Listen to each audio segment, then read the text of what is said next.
championship team's shortstop Greg Gagne.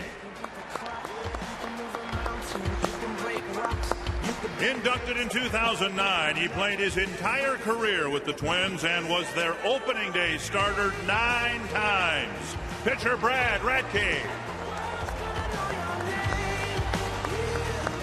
Inducted in 2008, he played 11 seasons with the Twins and is second on the Twins franchise list with 254 saves.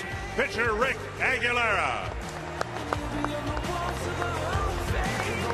Inducted in 2007, a member of the Twins organization since its inception in 1961, and retired last offseason after 52 years. Please welcome Mr. Jim Rantz.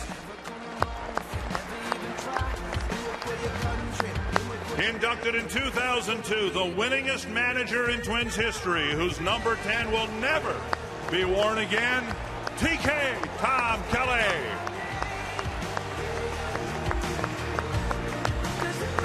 A Twins Hall of Famer in 2002, inducted into the National Baseball Hall of Fame in 2011.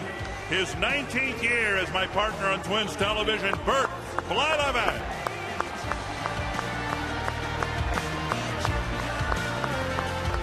No one will ever wear number 6 again as a Twin, and that is appropriate because no one could be to the Twins what number 6 was and still is. Tony Oliva. And the chair of the Twins Hall of Fame, a 7-time batting champion and a member of the 3,000 hit club. Please welcome Hall of Famer Rod Carew.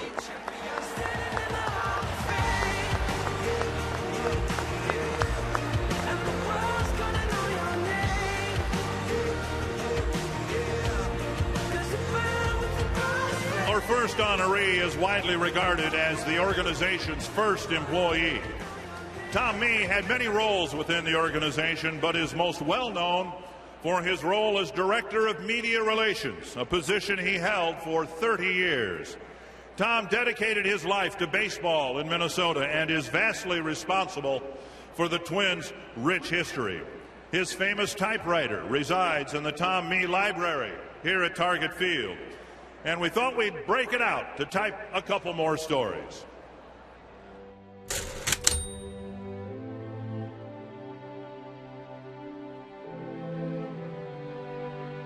But Tom was, the players loved him, the newspaper men loved him, and everybody recommended Tom to become the PR guy, and he did it forever, and did it as well as anybody.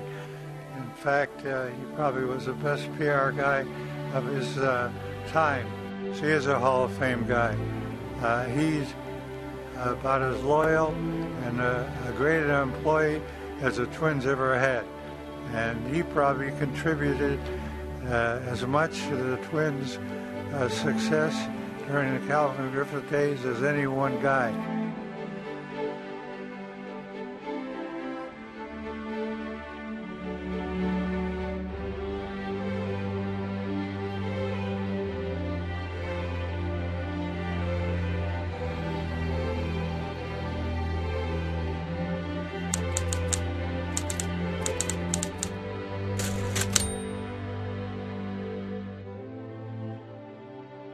Well, Tom was one of the first employees ever hired by the Minnesota Twins, if not the first, and he was really the face of the Twins before they moved here from Washington. He was the identity, and I don't think anybody could have represented the Minnesota Twins with more class, dignity, honesty than Tom did. He was a consummate professional, and I was very fortunate to be hired by Tom, and I learned a lot from Tom. He's a class act.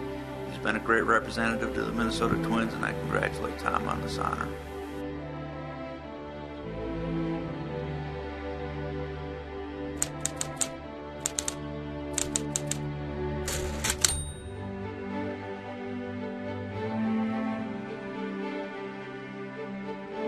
He's one of the good guys in the organization. He's one of the good guys in the game.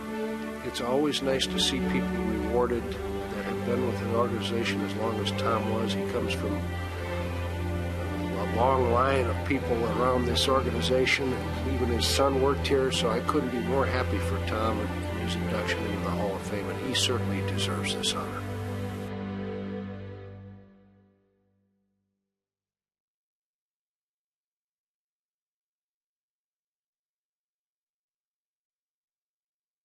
Now please welcome one of Tom's co-workers for many, many years, Mr. Jim Rance. Jim?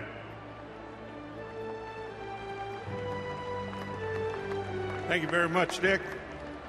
I'm very proud and honored to be part of this special day. I personally owe Tommy a very special thank you because he brought me into this organization in 1965 as his assistant in the media department, and that started me on my career. Tom, a St. Paul native, a graduate of Cretin High School and the University of Minnesota, started with the Twins in 1961. In fact, he was the first employee hired by the Twins when the club moved here from Washington. He wore many hats with the organization. In his 46 years with the club, he not only was the director of media relations, but he also did radio and TV on occasion. He was recognized by his peers and received the Robert Fischel Award for Public Relations Excellence in 1988. He also received the Herb Carneal Lifetime Achievement Award in 1991. After his retirement in 91, he continued with the club as the official scorer for many years. Tom was an icon in our industry for many years, well-liked and respected, and an unbelievable memory for the history of the game and stats. A very dedicated baseball person, a solid family man. It's good to see Tom's wife, Noreen, and his entire family here today with a number of friends. Tom, you have always been a humble person and a good guy. And with that being said, would you please welcome my good friend and very deserving Tom Mee in the Twins Baseball Hall of Fame. Tom.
Thank you very much, everybody. You, as usual, are proving that you're the greatest baseball fans anywhere.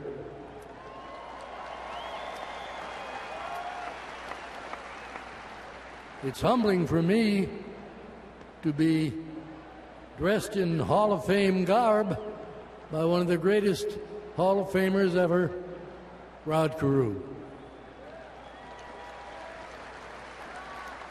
And to be introduced by a fellow who is going to get his Hall of Fame credentials in not this year, then next. Dick, congratulations. You're very deserving to join this club.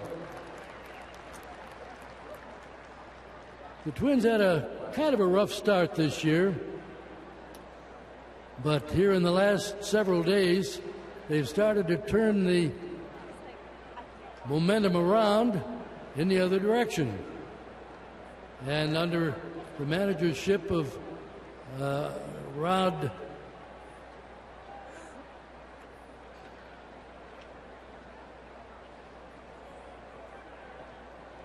Gardenhire, this team is going to make some noise in the American League during this season at that.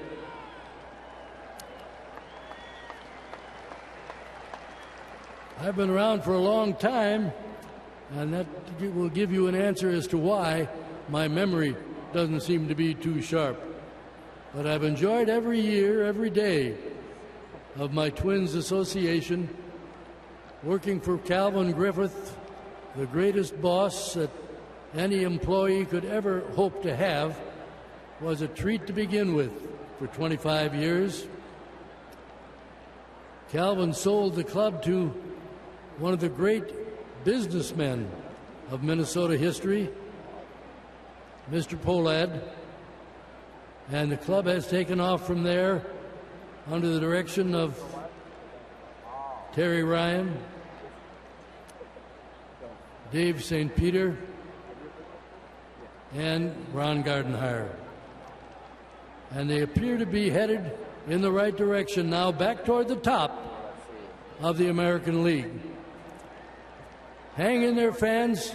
Root this team home again, and let's all once again be champions in the American League. And thank you all very, very much.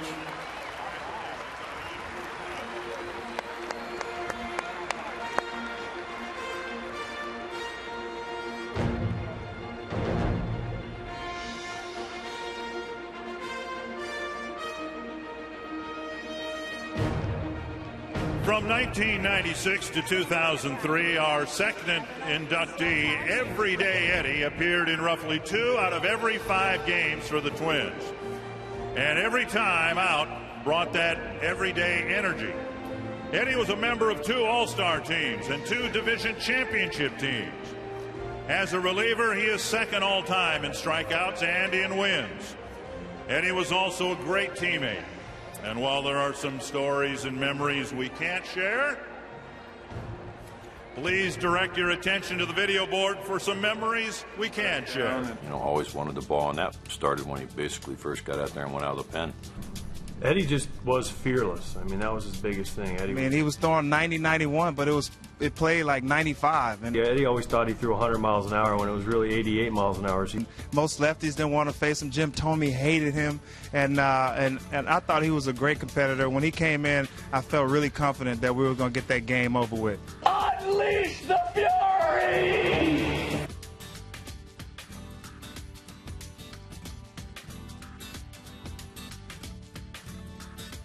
When I was 18 years old, as soon as I walked into the clubhouse, I heard this loud laughter from across the room, and looked over there, and there was Eddie in the middle of a bunch of guys just laughing. And because I'm thinking Eddie is funny. Let's tell it. Eddie Guardado. That is a funny name. You know, his antics were good. He was a loud person. Loved to have fun, always laughing, making his own jokes, and he laughed harder than anybody else. He was really crazy. Not fun at all. But he thought it was. We got brags, but I can't go there. You know what I'm talking about, Eddie. You know what I'm talking about. Hey, Eddie, congratulations on going in the Twins Hall of Fame. It's well-deserved, buddy. You're a great teammate. I'll always remember 2002 in Oakland when you got that final out, man. One of the best feelings of my life. Thanks, buddy. Congratulations. Eddie, congrats on your induction into the Twins Hall of Fame, and thanks for paving the way for another soft-tossing lefty like me. Just want to congratulate you. Have a great day. Learned a lot from you, and I appreciate everything you've done for me, and enjoy the moment. You definitely deserve it. Just want to say congratulations on being inducted to the Twins Hall of Fame. You deserve it, buddy. Eddie, congratulations. This is a heck of an honor. Well-deserved, and this couldn't come to a more deserving person, and I'm very proud of you, Eddie, and you worked your tail off for this, and congratulations. Eddie, congratulations on being inducted to the Hall of Fame. I almost lost my job when I named you closer. You didn't let me down or any of our Twins fans down. Miss you here to this day, so come back anytime you want.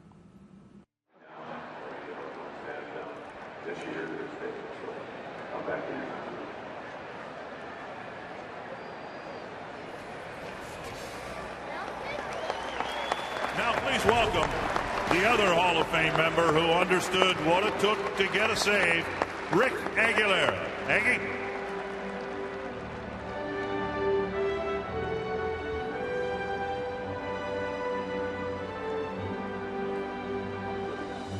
Eddie? When I was first told that Eddie was going to be going into the Twins Hall of Fame, I reflected back when I first met Eddie back in 1992. We were in Seattle, ended a 3-game series, and we had an off day the next day, and we were going to go down to Portland and play our AAA affiliate in an exhibition game. About a week prior to that, I received a phone call from a high school teammate of mine who was representing Eddie as his agent, and was asking me to meet with him and try to give him some advice. Eddie was a young A-ball player at the time, and we're just hoping I'd be able to kind of shed some light and help him to relax and hopefully make a good impression on TK. So, met with Eddie. My first impression was, that's not Eddie. He's a short little guy.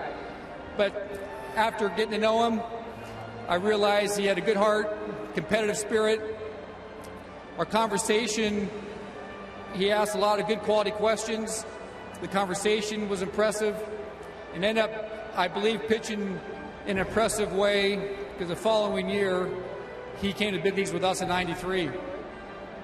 Reflecting back on 21 years ago, and to be standing here tonight, pretty special moment to be welcoming him into the Twins Hall of Fame.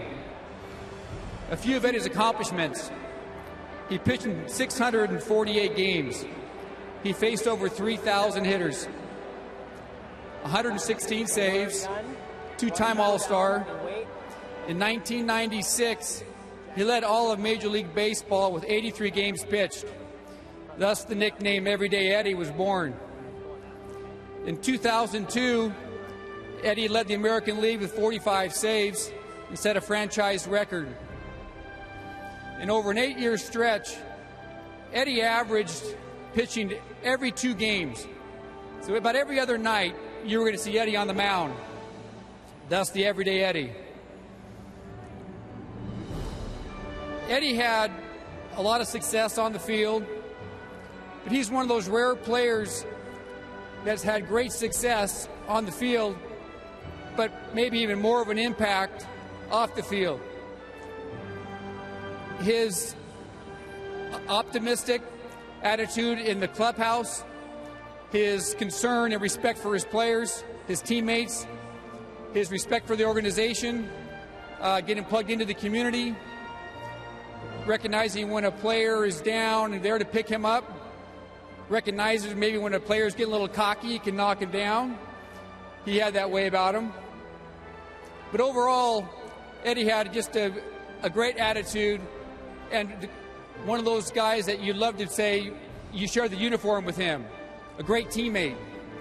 If you were to ask anybody that wore the Twins uniform, or others perhaps, I'm sure they would be confident they would say he was a great player, but even a greater teammate. So with that said, please help me welcome Eddie Guardado as the 2013 Twins inductee.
I'm pretty nervous right now, to be telling you right now.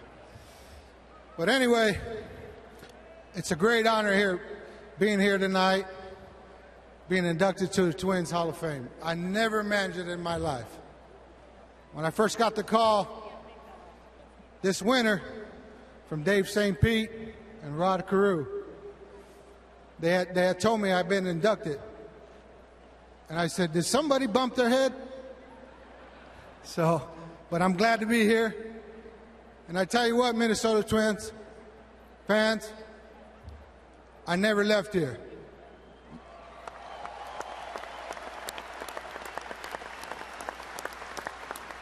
I got to thank some people that helped me on my journey to be as successful as I can, not only on the baseball field, but as a human being. First of all, I got to thank the Polak family and the Twins organization, Terry Ryan, Wayne Kripke, Billy Smith, Jim Rance, for giving me the opportunity to make my dream come true.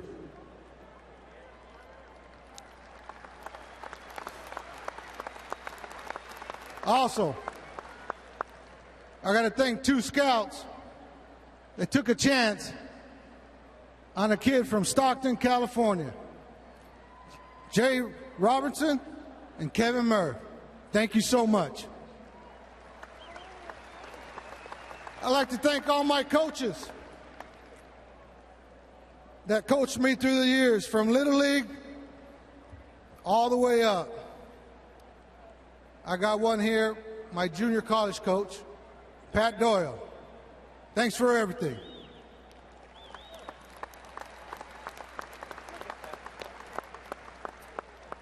I also like to thank my first manager in the big leagues. That was Tom Calley, better known as TK. Thank you, TK. Dick Such, Rick Stalmazik, Jerry White, Steve Little, Scotty Olger, Phil Roof, Ray Smith, Jim Dwyer. Guys, you made it a great time for me. I appreciate it. I don't think anything that this would happen tonight if it wasn't for the winter of '02, when they named Gardy the manager and he named me the closer. I thought he was sick. But Gardy, thank you very much. I'd like to thank your current pitching coach, Rick Anderson. I had Rick Anderson over there in Kenosha, Wisconsin, single A ball, struggling a little bit, and he taught me a lot how to be a professional. So Rick, I know you're in the bullpen, but thank you very much. I'd like to thank all my teammates that I played with throughout the years, minor leagues, big leagues. The '02 season was a special season for us. Torrey Hunter, Corey Koski, Brad Rackey, LaTroy Hawkins. I could go on and on, but you guys made it great, and I appreciate you every minute.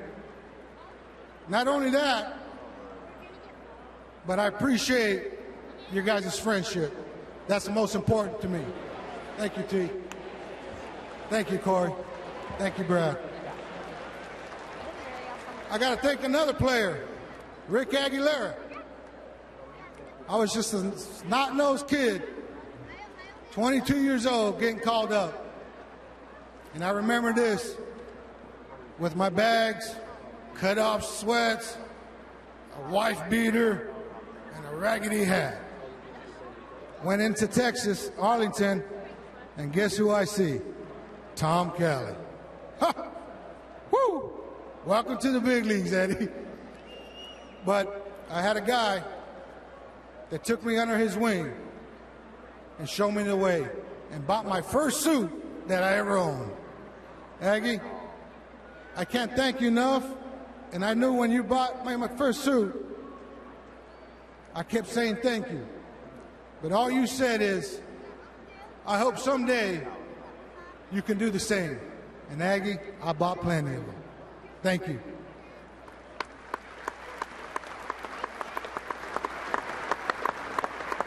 I want to thank all the guards, people that work here around the stadium, that have conversations with throughout my years. I loved every one minute of it. I loved it. Thank you so much.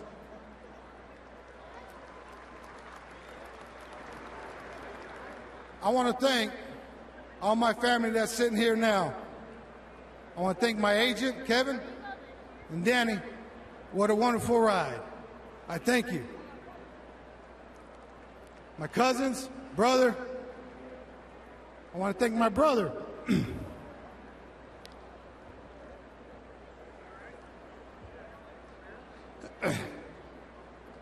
For looking out for me.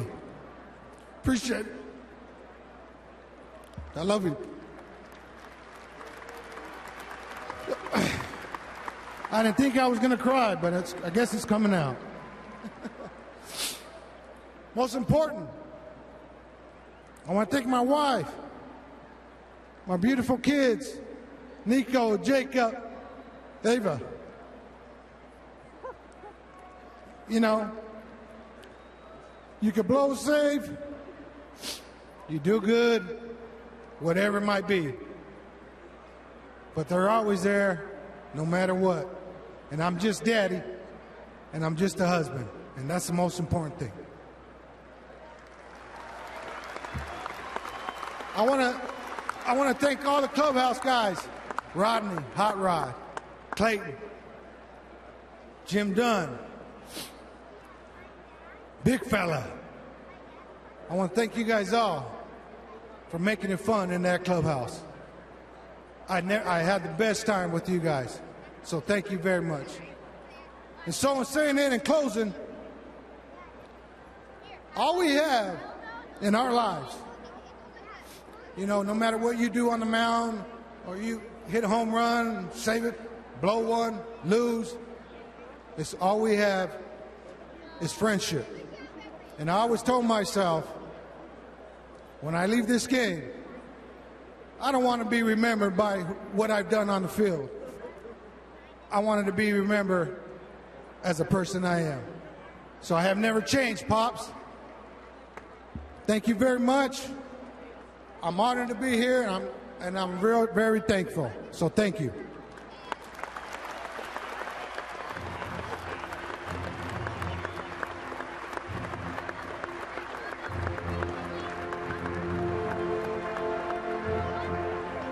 The traditional gift for all inductees into the Twins Hall of Fame is original artwork created by renowned Minnesota artist Terrence Fogarty.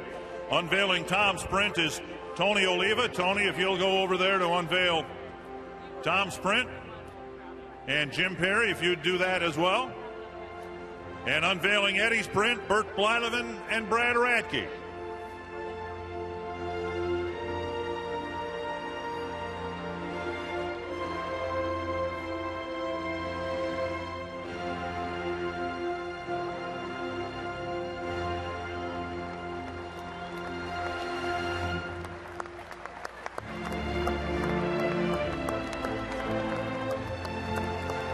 Earlier this afternoon, fans on the plaza saw the debut of both Tom's and Eddie's Hall of Fame pennants.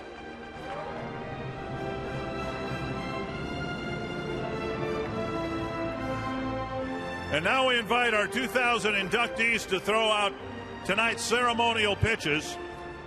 Both Tom Mee and Eddie Guardado will deliver pitches. Tom will deliver his pitch to Twins hitting coach Tom Bernansky.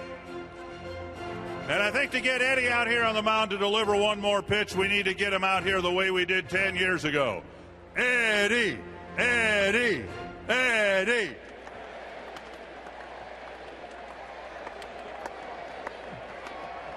There you go. I need the music. Gentlemen, have at it.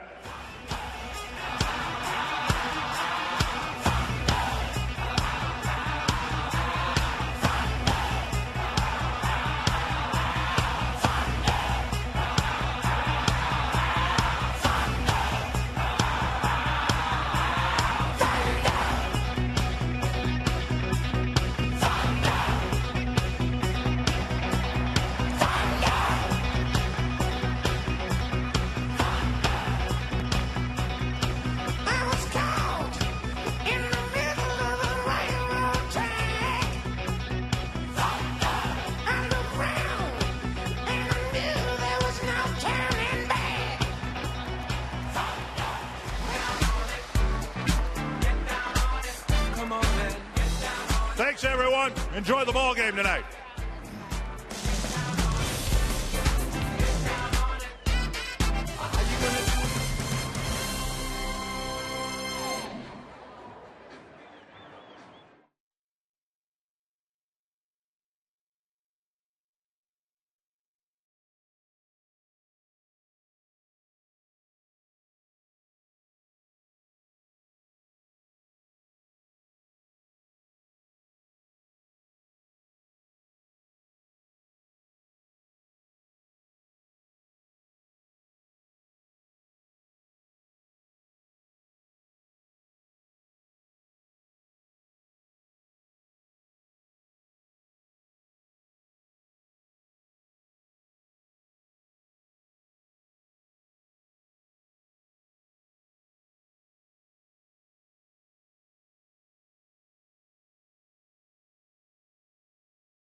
It's a wonderfully warm Friday night in downtown Minneapolis where another near-capacity crowd is on hand at Target Field. The Twins launch a weekend series against the division-leading Tigers tonight on Fox Sports North.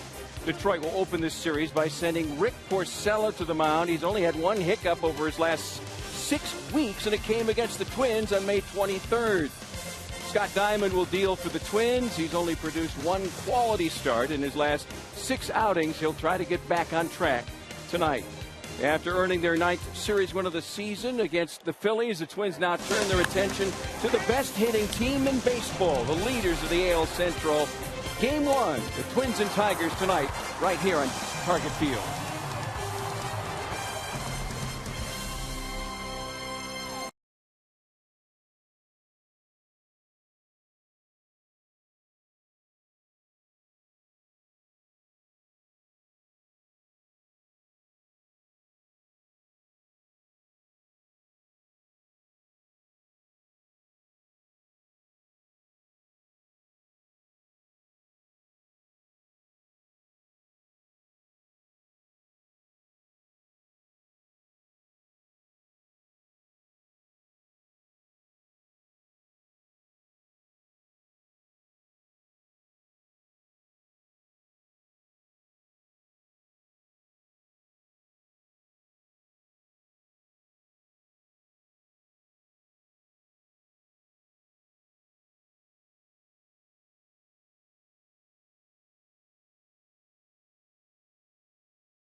Northland Ford. Visit northlandford.com and your local Northland Ford dealer today. And by Menards. Save big money on all your home improvement needs at Menards. With another interleague series behind them, the Twins can now concentrate on improving play in their own division, starting against the current king of the hill in the AL Central, the Detroit Tigers. This will be the first series between the Twins and Tigers since a frigid opening week meeting when the Twins took 2 of 3, the last one a walk-off win. Last season, the Twins went 2-7 against the American League champs in Minnesota, 8-10 overall. Best hitting team in baseball has taken 6 of their first 10 meetings with Minnesota this season. Twins have fared well against the Tigers of late, wins in 6 of their last 8 games at Target Field. The scene is set. It's time to play ball against one of the toughest outs in Major League Baseball. Can the Twins tame the Tigers tonight? Dick and Bert return next. Minnesota meets Detroit on Fox Sports North.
Scott Diamond on the mound, ready to play baseball. Austin Jackson in the batter's box, just activated today, and we're ready to get this 3-game series started.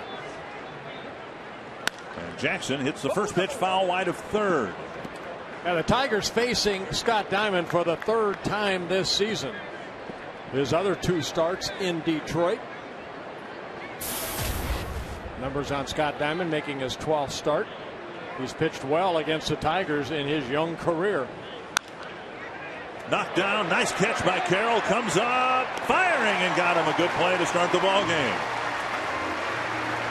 The Menards batting order for the Detroit Tigers. Austin Jackson has already had a hit taken away by Carroll. Then Torrey Hunter, Miguel Cabrera, Prince Fielder, Victor Martinez, Johnny Peralta, Matt Tuiasosopo, Omar Infante, and Alex Avila. Yeah, Diamond 1-0 in 2 starts against the Tigers, 3.86 earned run average. And Diamond gets a swinging strike with Hunter. 2 home runs this year, and we'll only mention it once. 299 in his major league career. Old foul, and the Tigers have come out swinging against Scott Diamond. Well, Diamond is a strike thrower. You know, I mentioned in last night's ballgame with Cliff Lee out on the mound for the Philadelphia Phillies. You watch Diamond, he's kind of a little mini version of Cliff Lee. Straight over the top, tries to change speeds, doesn't have the velocity that Cliff Lee has, but the same type of philosophy as far as getting on top of that baseball and creating that downward plane.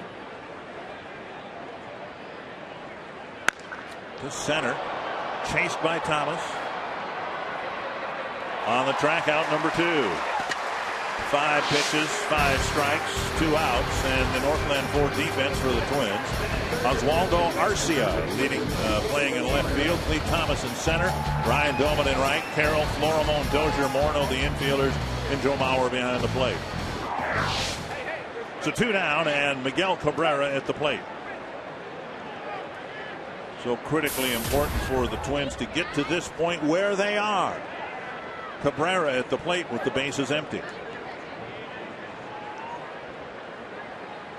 And if he has 12 at-bats, 13 at-bats, the success or failure of the series for the Twins might depend on how many times this guy comes up with the bases empty. Yeah, 10 hits and 19 at-bats against Scott Diamond is Miguel Cabrera. 1-1. Prince Fielder on deck.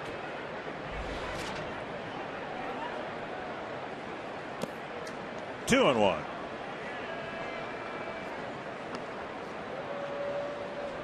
I think one thing we have seen from Cabrera is you cannot pitch him one certain way. See the numbers against Diamond, Cabrera. Pitch him in and out, change speeds. Won the Triple Crown last year, and based on the numbers he's put up this year, that was an off year last year. Unbelievable. 69 RBIs already this year. And for the Tigers, this is their 65th game. 2-2, Diamond to Cabrera. Tapper to third. Carroll has time. Makes the throw. 10 pitches and a 1-2-3 first for Scott Diamond.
Inning.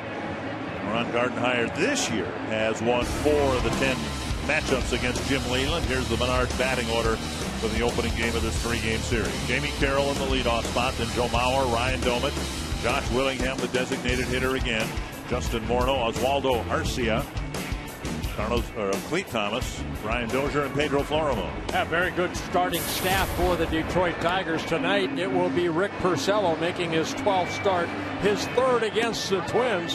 He has not pitched to his best against the Twins. They've had pretty good success against him. This is his 18th career start, 6-5 overall. Northland forward at defense for the Tigers. Matt Tuiasa Sopo on left. Austin Jackson back in center field. Torrey Hunter in right. Cabrera and Fielder, the corner infielders. Peralta and Infante up the middle. Avila behind the plate.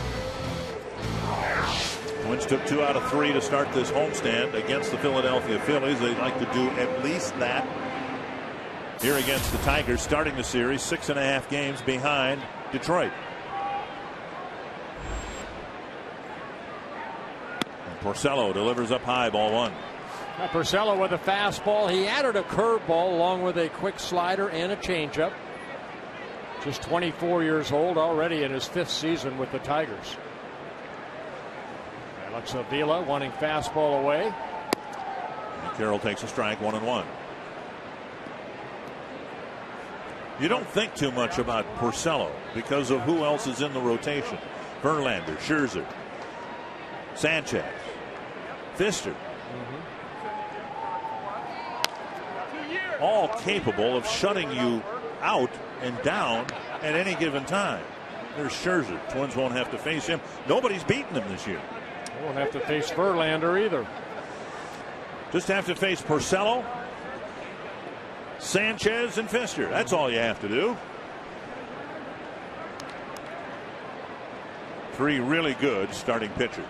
1-2 to Carroll. Checked his swing and took ball 2. Little running fastball. There's Sanchez. He'll be pitching tomorrow night against the Twins.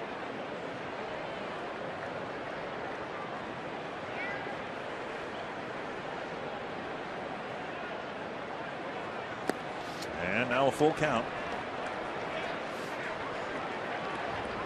John Hirschbeck behind the plate. Bob Davidson at first. It was Davidson calling a couple of balks in the Rockies game yesterday that proved to be controversial.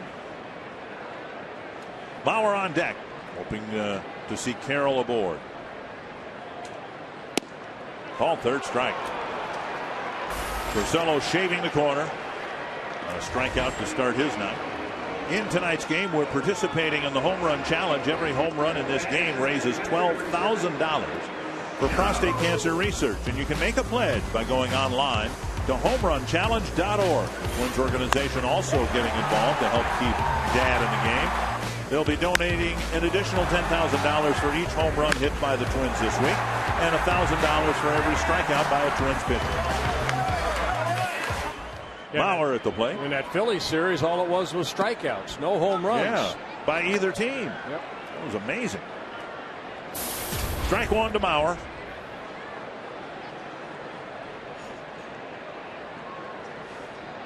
Bauer 9 hits and 30 at bats against Rick Porcello.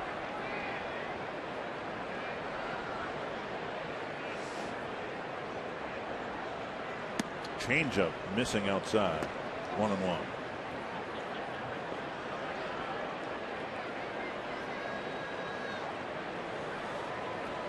Tigers came here from Kansas City where they lost 2 out of 3. Had an off day here in the Twin Cities yesterday. Inside 2-1. Opponents coming into this ball game hitting .261 off of Porcello. He's allowed 8 home runs. Left-handers hitting .267. Right-handers .254. Not that big a difference. 3 home runs to lefties, 5 to right-handed hitters.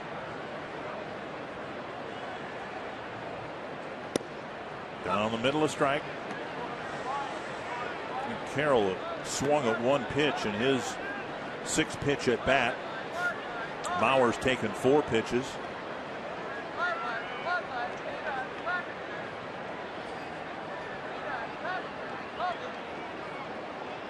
And he strikes out. Goodhart's cutter, slider down and in. And 2 straight strikeouts to start the bottom of the first for Rick Porcello.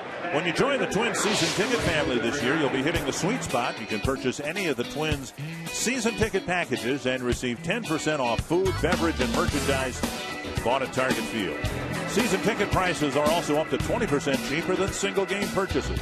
Call 800-33-TWINS or go to twinsbaseball.com to find out more. 2 gone quickly, and here's Domet. He takes up high, ball 1.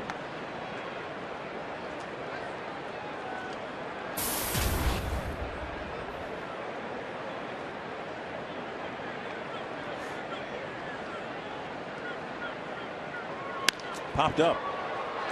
Short center field. Peralta out. Austin Jackson in. And it's Jackson with the call and the catch. And a 1-2-3 inning for Rick Porcello, including a couple of strikeouts in the first.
And I'm Jamie Hirsch with a very special guest, joined by Josh Harding, goaltender for the Minnesota Wild, who just found out today he is this year's Bill Masterton Trophy winner. Congratulations. That had to be a thrill when you found out.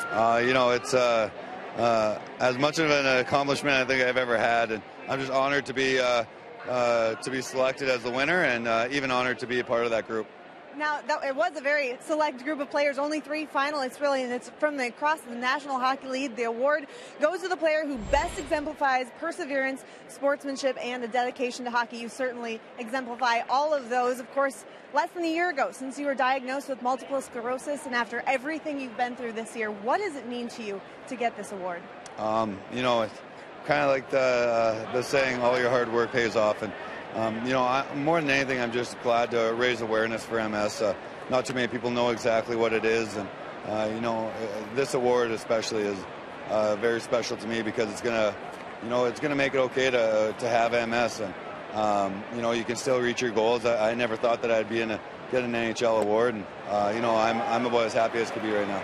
And you're taking that all the way a step further from just winning this award. You're using it to help other people with multiple sclerosis in a new charity called Harding's Hope. Can you tell us a little about that? Ever since I got diagnosed, I knew I wanted to do something to help out, and I lived it. I had to go through all the tough times, the ups and downs, and know how tough it is to get through sometimes. And medications are very expensive, and we just want to be there to support, to help out financially with people that have a little trouble, and we're going to do whatever it takes to help out and raise awareness and money for a great cause. It sounds like a great mission, and we are so proud to have you here with us tonight. Thank you so much, and congrats. Thank you very much. Dick and Bert. Thank you, Jamie. I had a chance to meet Josh a couple weeks ago when he was here at the ballpark. He's been kind of a frequent visitor here, and I can honestly tell you, I don't know that there's a professional athlete I admire more than that young man to come back from after the diagnosis, and he did what he could to extend the Wild playoff run. I agree, Dick. And Josh, congratulations, man. One down, and the second fielder eventually grounding out to Florimone. Victor Martinez will hit.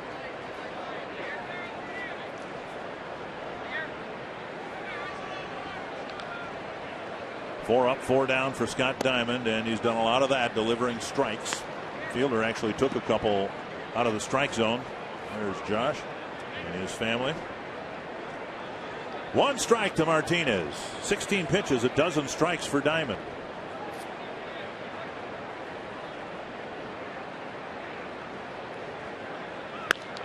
Whack foul. Diamond had things going in his last start, and we were even out loud imagining how deep into the ball game he would go. Maybe 7 innings, maybe even 8, and then all of a sudden the roof fell in. Yeah, he started leaving some pitches up. That against the Washington Nationals in Game 1 of that doubleheader. 2 strikes. Had some trouble in the 4th inning and ended up not even completing the 5th. 10 hits, 7 runs, 6 earned. Well, he has been very inconsistent. His first 5 starts, starting on April 4th, first 5 starts, 4 quality starts. Over the last 6 starts, just 1 quality start. And what a quality start, 6 innings, 3 earned runs or less. Over his last 6 starts, 1-3 with a 7.26 ERA. 2-2. Quite a year for the Twins last year. Very steady. He's looking to get back to that consistency again.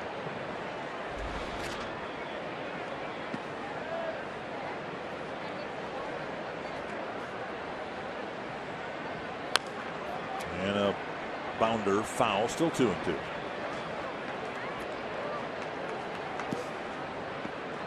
Martinez, a switch hitter in his 3rd season with the Tigers, missed all of last year due to a couple surgeries on that torn left ACL.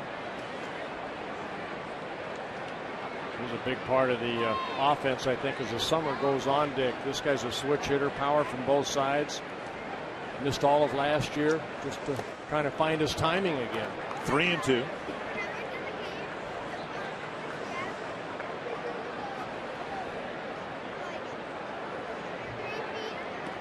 Came into this year a .303 career hitter, 300 or better from the left and the right side of the plate.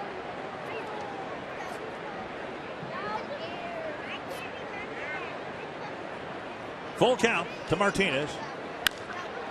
Another grounder to short. Easy play for Florimon again, 2 down. Tonight's Cold Hard Fact brought to you by Frost Brew Coors Light. Scott Diamond with some success against the Tigers. Yeah, overall 2-2, but you can see against the Tigers his last 6 starts, 2-1, 2.54 earned run average.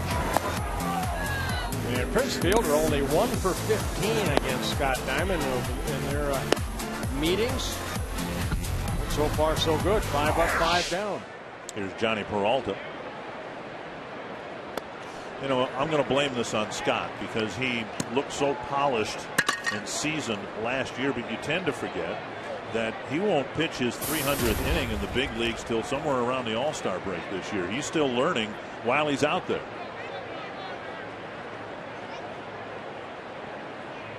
Through his success last year, it was hard to believe he was experiencing so much of what he experienced for the first time. I think what we saw in that last game against the Nationals at the beginning of the game, everything was down. You know, over this little stretch that he's been inconsistent, leaving some pitches up, and he's not overpowering where he can get away with pitches up in the strike zone. Good angle. There's a fastball inside. But when he is on, he creates that good downward plane and then changes speeds with a curveball, little cutter, and a changeup.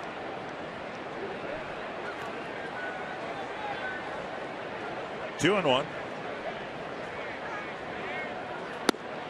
Missing inside, 3-1. Tuiasosopo on deck.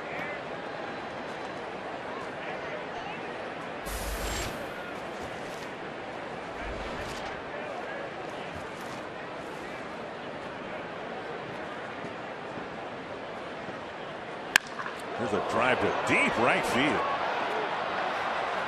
And hard off the wall. Peralta digs for second. And he's got a double. A drive a long way to the opposite field for a double.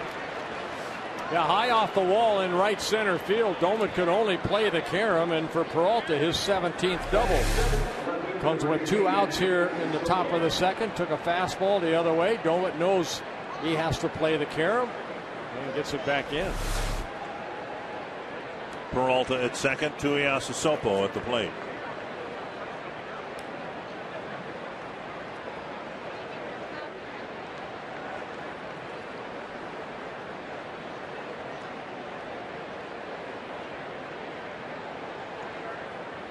Andy Dirks and Tuiasosopo splitting time in left field. Don Kelly plays some out there. Tuiasosopo in his first season with the Tigers was in AAA in the Mets organization last year. Came up with the Seattle Mariners in 2008. Check swing foul, 1-1.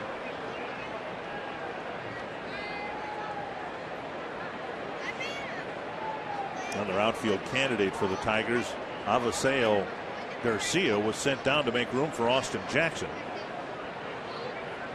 Yeah, Garcia, an upcoming star. I think, you know, in the major league he can hit. But there's really no room for him right now. Dug out by Mauer, 2-1. 30 pitches now for Diamond. There's Jackson had a hamstring issue. Just showed up here mid-afternoon today from Toledo. Tigers AAA team.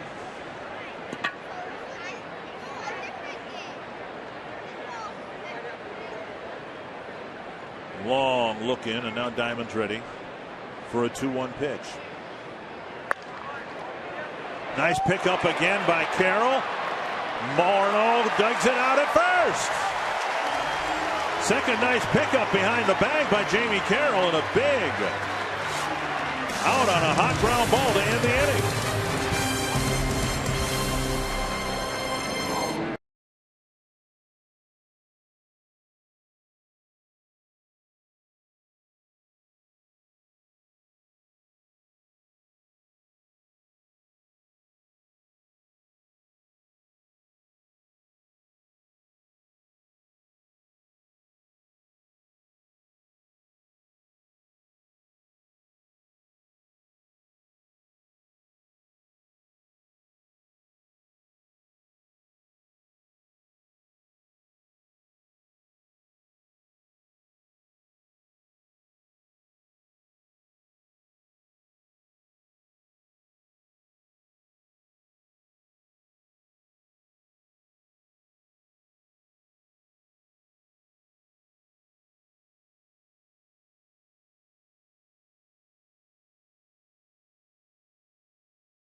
Perkins and Twins players took some kids from the Boys and Girls Clubs of the Twin Cities fishing at Lake Harriet. All were accompanied by a professional fisherman who helped teach the children how to fish.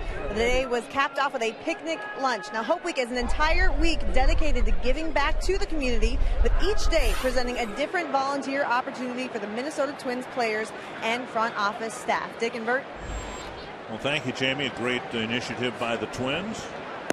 Yeah, yesterday they're at the VA hospital, and today they're out fishing. You know, it's just been my experience that teaching a kid how to fish is easy.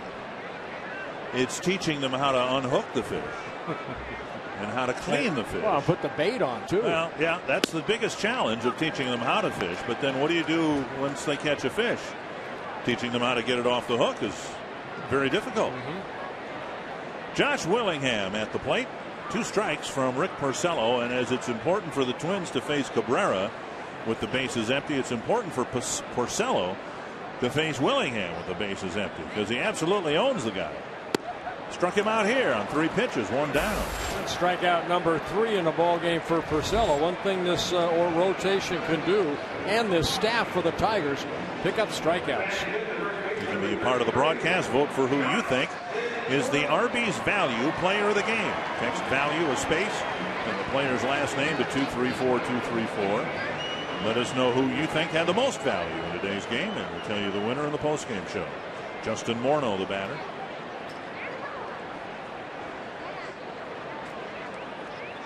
Foul, back 1 strike. Morneau and then Arcia.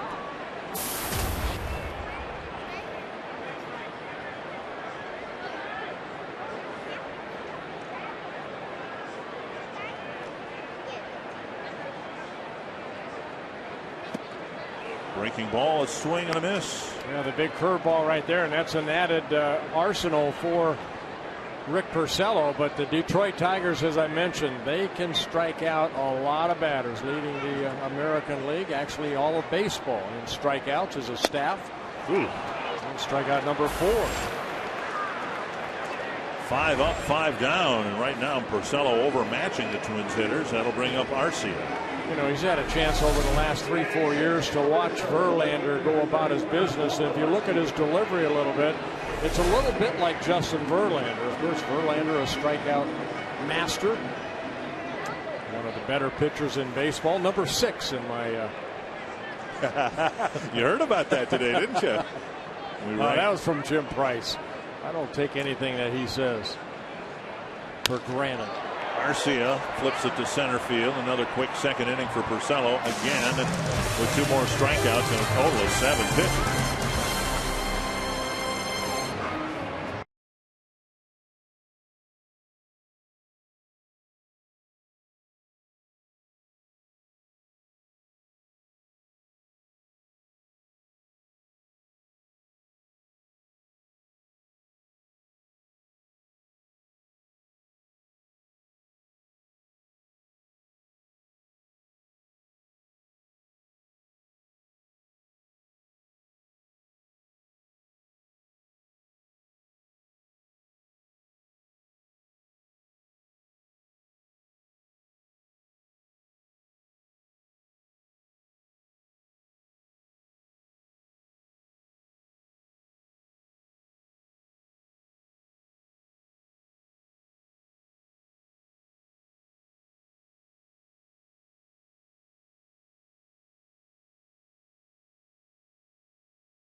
North is presented by CenturyLink, your link to what's next. By Grand Casino, the best stories start here. And by Sanford Orthopedics and Sports Medicine, for the everyday competitor in all of us.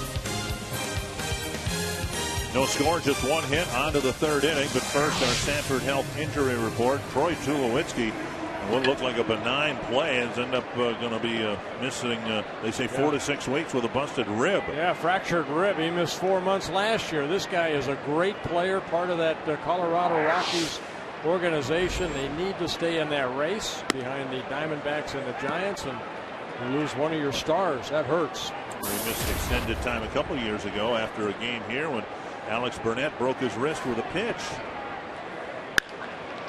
Backhanded by Florimon. And Infante's retired, another ground ball out.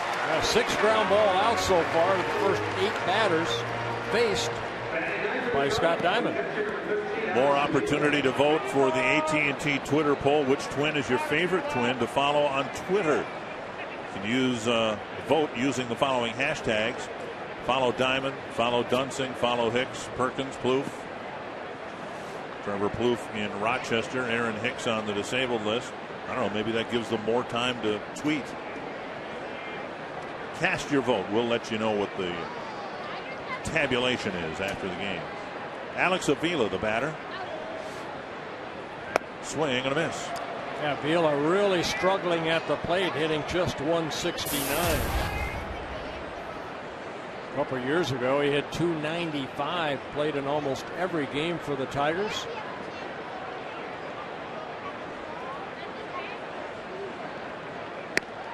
On the outside corner, 2 strikes.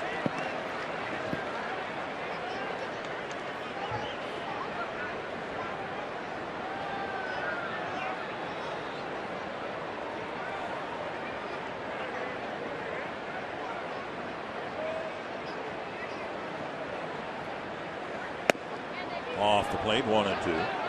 That's exactly what Cliff Lee did last night. If you watched that game last night, you know, if you get ahead like that and you get that call on the outer half of the plate, go back out there again. 1-2. Now the breaking ball. Avila wouldn't bite. 2-2. Avila laid off of it. Not a bad pitch. You want to throw a breaking ball, you want to throw it right exactly where Diamond did. Keep it down in the strike zone.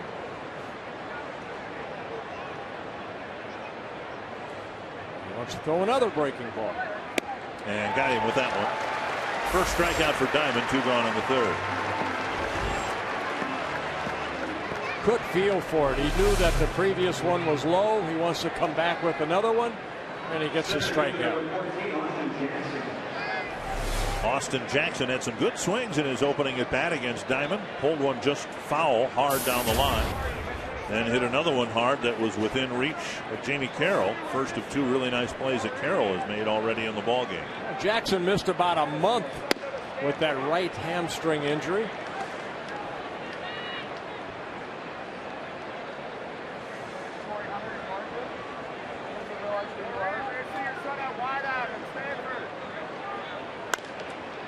Foul.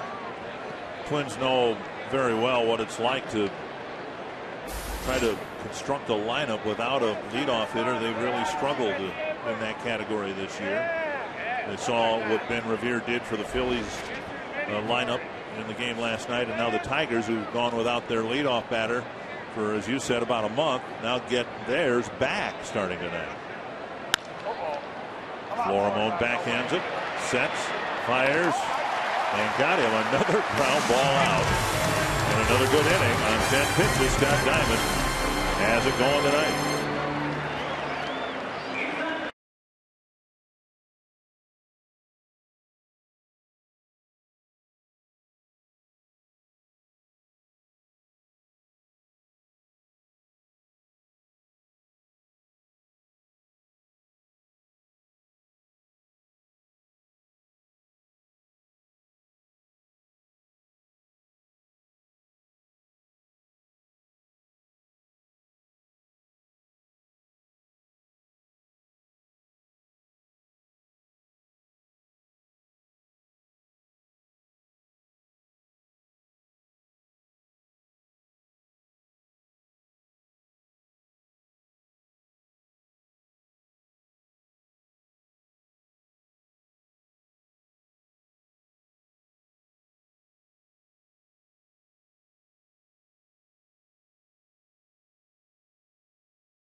third of their lineup up against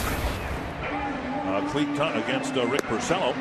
Tickets remain available and affordable. You can get fed and entertained at very favorable prices throughout the year. For example, Sports Authority Value Pack Tuesdays and Thursdays include a ticket, hot dog, and a soft drink. This and other special deals are available every day of the week at twinsbaseball.com/tickets or by calling 800-33-TWINS. Yeah, both starters throwing strikes. Porcello only 20 pitches to get the first 6 outs with 4 strikeouts. Lee Thomas, former Tiger, standing in, and he takes strike 1. Thomas had just under 400 at bats as a Tiger.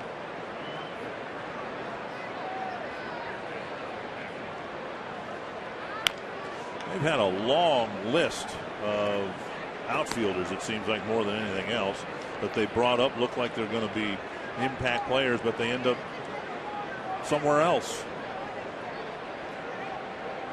I guess you could include Curtis Granderson in that, although they knew he was going to be a good player. And Thomas gets the first Twins hit. A sharp single to center, leading off the 3rd inning. Well, I hope that Thomas can do what, say, Ben Revere did against his former organization. Thomas, who signed with the Tigers back in 2005, up 3 different times in 3 different years, up and down. Got a fastball and got the Twins' first hit. Well, Thomas is there, but you think of players like Ryan Rayburn, now with the Indians, Brennan Bosch, now with the Yankees. These guys all look like they were going to be big parts of a Detroit team, but they have found homes elsewhere. Here's Dozier, see if he's asked to bunt here. On the outside corner, a strike. Cabrera was in on the edge of the grass at third base and looking into the Tiger dugout, seeing where they want him to play.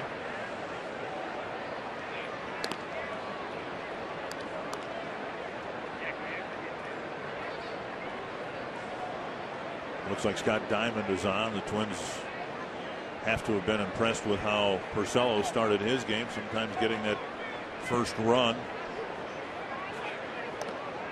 is really important in a game like this.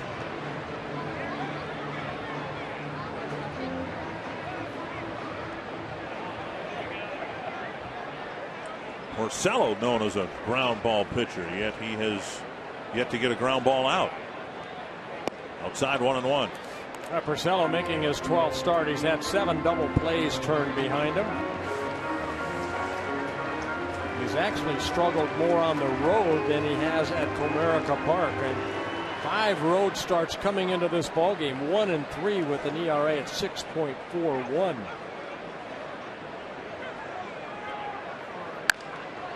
To the right field corner, chased by Hunter. And Hunter shows off that still strong arm. 1 down. And that'll bring up Florimon.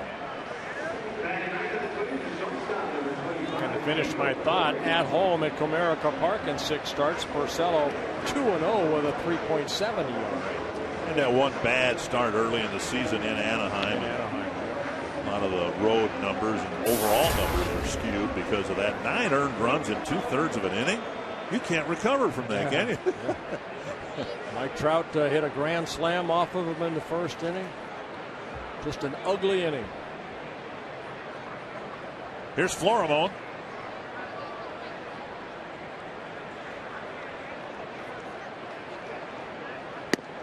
Strike 1 call. Twins started the season here at Target Field against the Tigers and won games 2 and 3 of that series. And they won a couple of games in 2 series in Detroit, 4 and 6 against the Tigers overall. And Avila does a nice job blocking that pitch in the dirt. 0-2.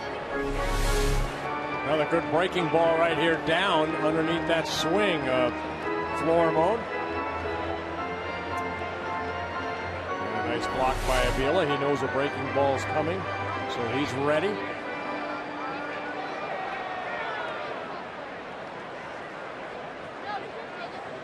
Florimon will try to get something done here, hitting out of an 0-2 hole. 1-2.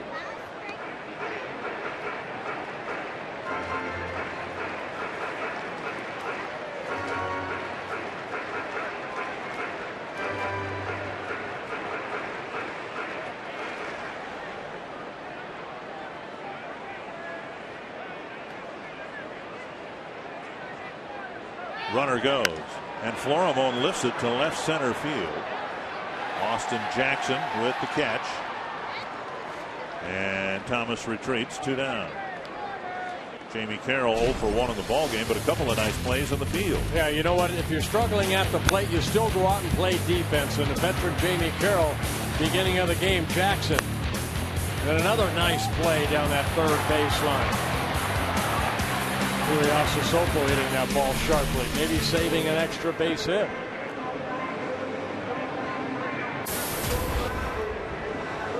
He's made only 1 error wherever you put him. These numbers at third base.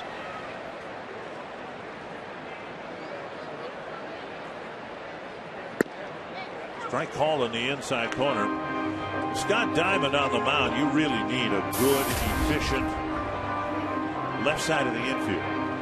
Carroll already has 3 assists. Pedro Florimone has 4 assists through 3 innings. 1 strike and a throw to first. That's why I think Gardy, you know, even in spring training, moving Dozier over to second, Florimone, and it's usually Trevor Plouffe, but since Trevor Plouffe on the DL, Escobar, Carroll getting some playing time at third base. You know, the whole staff, it's not a strikeout staff like the Tigers staff. Right. It's a contact type staff. So you need good defense. Close, but Thomas got back.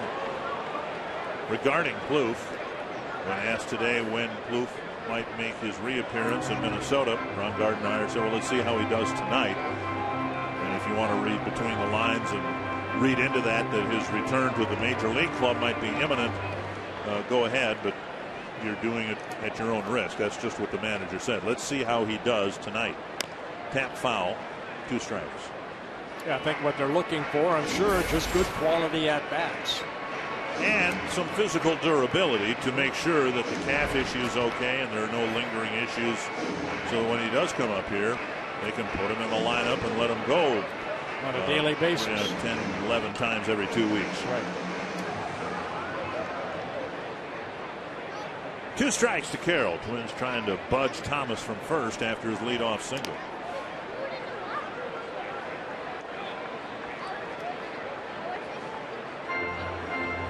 Twins have not done well within their own division, and that's really punishing them in the standings these days.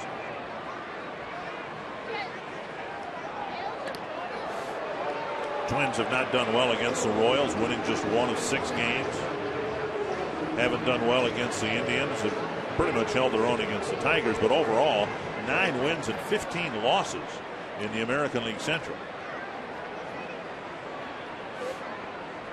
2 strikes to Carroll.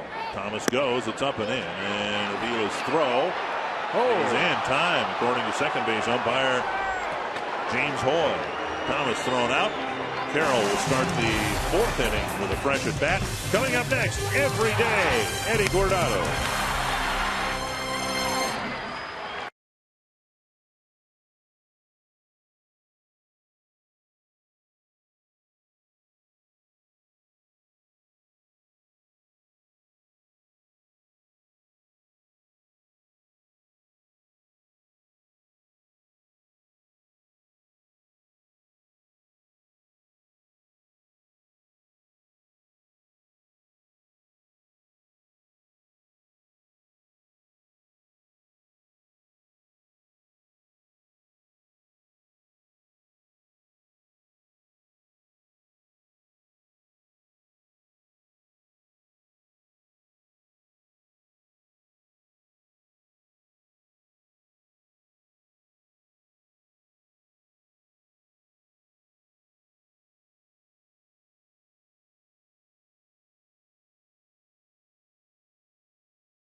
Well, he wasn't afraid to show emotion on the field, was he? Eddie Guardado, everyday Eddie, the nickname you got actually before you became the closer, right? This was when you were the setup guy, and seemed like every game you were out there. And we're very happy to, from Twins Television, welcome you to the Twins Hall of Fame. Well, thanks a lot. I appreciate it. Had a good time. A little nervous, man. I've never been that nervous in a long time. Yeah.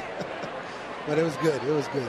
I know you talked about the phone call you got from Rod Carew and also Dave St. Peter. And he said, what, somebody hit their head or something? But this guy at the plate right here, Torrey Hunter, good friend of yours. Great guy. I mean, over my career that I played in the game, he's my top 3, man. He's a top 3 guy. And not only what he's done on the field, but, you know, we stay in touch with each other over the winter time, our families. You know, he comes to my bowling event because of my foundation. So he does a lot, man. He's a very genuine guy. So well, I won't tell you which side of the bet he was on, but I had a bet with Torrey before your speech as to whether you were going to cry or not. So one of us won, one of us lost. I try to hold it in. Yeah, I know, but you know, I think when you got to your family. Yeah, it always though, right? It does. Yeah. It always gets you. No matter what, I thought it was sailing good, and then when you get to the family, it really hits home. So, but that shows how much you love your family, right? I liked about your speech. You thanked a lot of people in the organization that helped you up from rookie ball all the way to the big leagues, clubhouse guys. Yeah. Everybody. Well, I think that's important, you know. And the most fun you have is in the clubhouse, and you know that. Yeah. You know, I only wish you and I were teammates because I don't know if I want to know one thing, and where'd you get your personality? Because you've got that glow about you, and you're happy at life. Did you get that from your pops, your mom? I mean, somewhere that's embedded in you. Well, Brett, I tell you what, where I grew up, Stockton, California, and you know, I had a family of I had 9 brothers and sisters, and my dad was always a smiler. You know, no matter what the situation was, he just smiled and had a good time in what he did.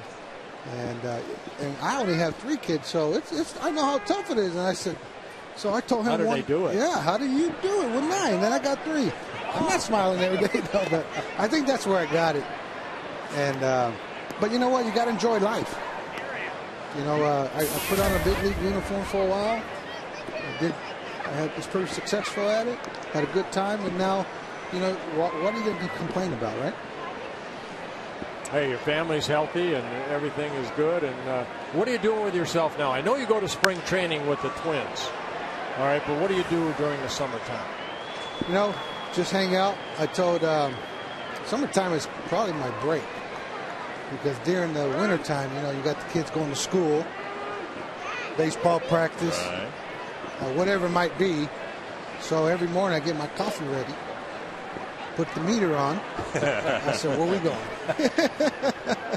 So summertime is kind of, you know, get up late.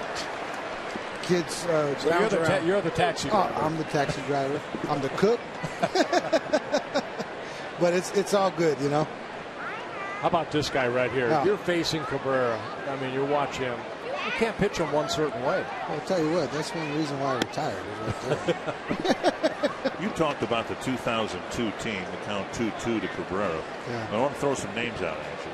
Michael Kadire, Torrey Hunter, A.J. Pierzynski, LaTroy Hawkins, Kyle Loesch, to a lesser extent, J.C. Romero, Johan Santana. They're still playing. You know, and you're just a couple years away from your active career. Does it surprise you now that you had so many guys on that team who are still playing or who had the careers that they had? You know, not really, because the attitude they had. You know, every day they came to the ballpark and the personality. You know, that team, you know, I always think, you know, we're 1 game or 2 games away from going to the World Series. That would have been just sweet. Drive to right. It looks like Domit's got it. 2 down. But with that personality, everybody had a different personality. But one thing we had in common is that we had so much fun in the locker room. But when we got between the lines, and you guys saw it, we didn't have friends. And that's how it was. How much of that, and the word I've used regarding that team, almost a defiance, came from what happened in the winter before 2002 and the contraction threat? Oh, yeah. You know, that was a big year for us. If you remember that, yeah, you're right. Contraction year was I think everybody during the winter was going, where are we going? You know, that type of thing. But it didn't fall through. We were here, and we had not only proof to MLB, but proof to our fans that, you know what, we're going to stay here. We're here to stay. So it worked out. 1 strike to Fielder. And now 2 strikes. Yeah, Fielder again just now 1 for 15 lifetime against Eddie Guardado. When you face a guy like Cabrera, Fielder, Eddie, you know, these guys don't miss any ball games. They're out there day in and day out. Fielder hasn't missed a game like in 3-4 years. You can build clubs around that, can't you? And that's what they're doing here too with these 2 guys. That's one thing, you know, when you're facing guys like that, you know, you make a pitch and then you're hoping. We were giving the list of guys on that 2000 team still playing. I didn't mean to, but I skipped David Ortiz, another one who was on that team. Still going strong. 2 strikes to Fielder. That's when David drive to right center field. Thomas over. He's not going to get there.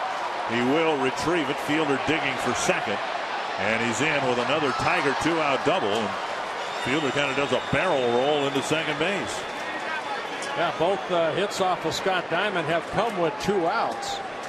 And the big man dove head first into second base with his 16th double of the year. Finally, he got a pitch to hit against Scott Diamond, reached out and pulled that ball into right center. Breaking ball off the plate, and he hooked it into the gap. That's a big man, isn't it? Yes, big, it strong man, just like his pops. Matter of fact, I played in a Legends game with him. His father? Yes, sir. I never saw Cecil go in head first to second base. He generally didn't stop at second. He just kept going. Victor Martinez takes a strike. Well, Eddie, we're very happy that you were inducted into the Hall of Fame, and we'll have you in the booth here if you'd like to stick around. Bottom of the 4th inning. We'll see what Martinez does here with a runner at second and 2 down. Eddie, you came up as a starter, and then in your speech today, you thank Ron Gardenhire for putting you in that bullpen. That's a good move for you. Well, I really believe this, that I wouldn't be here. I mean, I'd be Minnesota Twin, no doubt, but just being here, sharing this moment, being inducted. Well, stick around. We'll talk a little bit more about that. No good score after 3.5.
Fourth, Eddie Guardado up in the booth right now. You've probably gotten the sense that he's a bit of a jokester, a bit of a prankster, and a clubhouse favorite. So we checked in with his former teammate Torrey Hunter to find out 3 things you need to know about Mr. Guardado.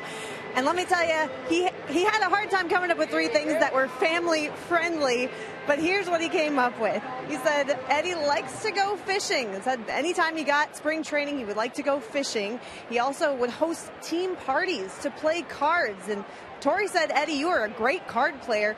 And his third thing, because I told you he had a hard time keeping up with PG things, but he did say that your pregame ritual included some Burt Blyleven-like tendencies. So I can only imagine what those are. I'll send it back up to you. And Burt and Eddie, let's try to keep this family friendly. Yeah, I was going to say, this is a family show. We can't talk about that. Sad to say the pregame ritual continues up here in the booth. Watch out, Dick. Carroll taps it foul. 2 strikes. Eddie Guardado being inducted into the Twins Hall of Fame. Great career as a closer for the Twins. You moved around to some different teams afterwards, came back to the Twins. But I thought the most touching part of your speech said you never really left Minnesota. Yeah, you're right. I haven't. You know, when I did live, it was very hard. But, you know, that's business.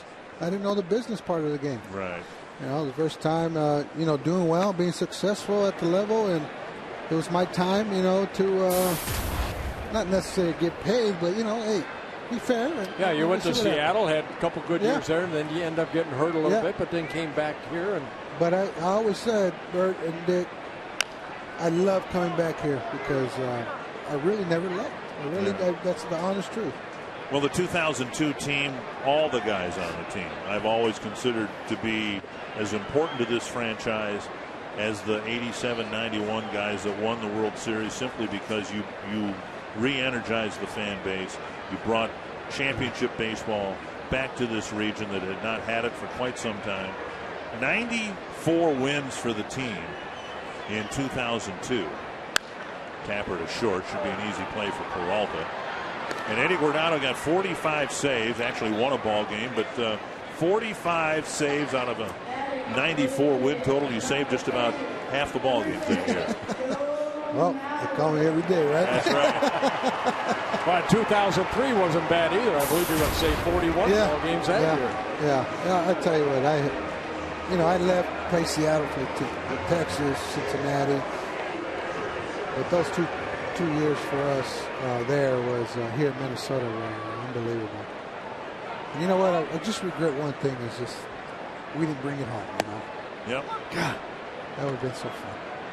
I saw an interview you did for one of the newspapers, and you talked about that 2002. You won the first playoff round against Oakland. Never forget the celebration with the foul pop caught down. And you know they got a lot of foul territory in Oakland. Yes, and the they final do. out was recorded out there. Knocked down by Porcello. Mauer will be thrown out number 2. But then you had that series against the Angels, and you actually won the first game of the playoff series. And then I don't know if you hit a wall or whether the Angels just caught fire after that. You know what? I really thought we had a good chance after that first game. It was a 1-0 ball game. I remember Joe Mays pitching to Dandy, and you know, I didn't even know if Gardy was going to come in and make that phone call because Joe was pitching so great. But that phone rang, and then my stomach really started turning. But you know, yeah, you're right. It's just we just hit a wall in that year, and you know, it just didn't work out. It wasn't rolling our way, but we had so much fun, and that's the one thing I would say. You know, watching the World Series after I retired, and I'm like, man, that would have been special. But it didn't work out, so. You know, and I'm not complaining either. You know. No, you get to play a kid's game for a lot of years. Yeah. That's the way I always look at it. Exactly. 2-0 to Doman. Willingham on deck. Porcello goes for a little Sometimes walk. it's hard to explain what Porcello or Diamond are doing, or, you know, Perkins now, the closer. What it feels like being out on that mound in front of 30,000, 40,000 people. And the adrenaline flowing and being able to try to get that hitter out at home plate. There's no better feeling.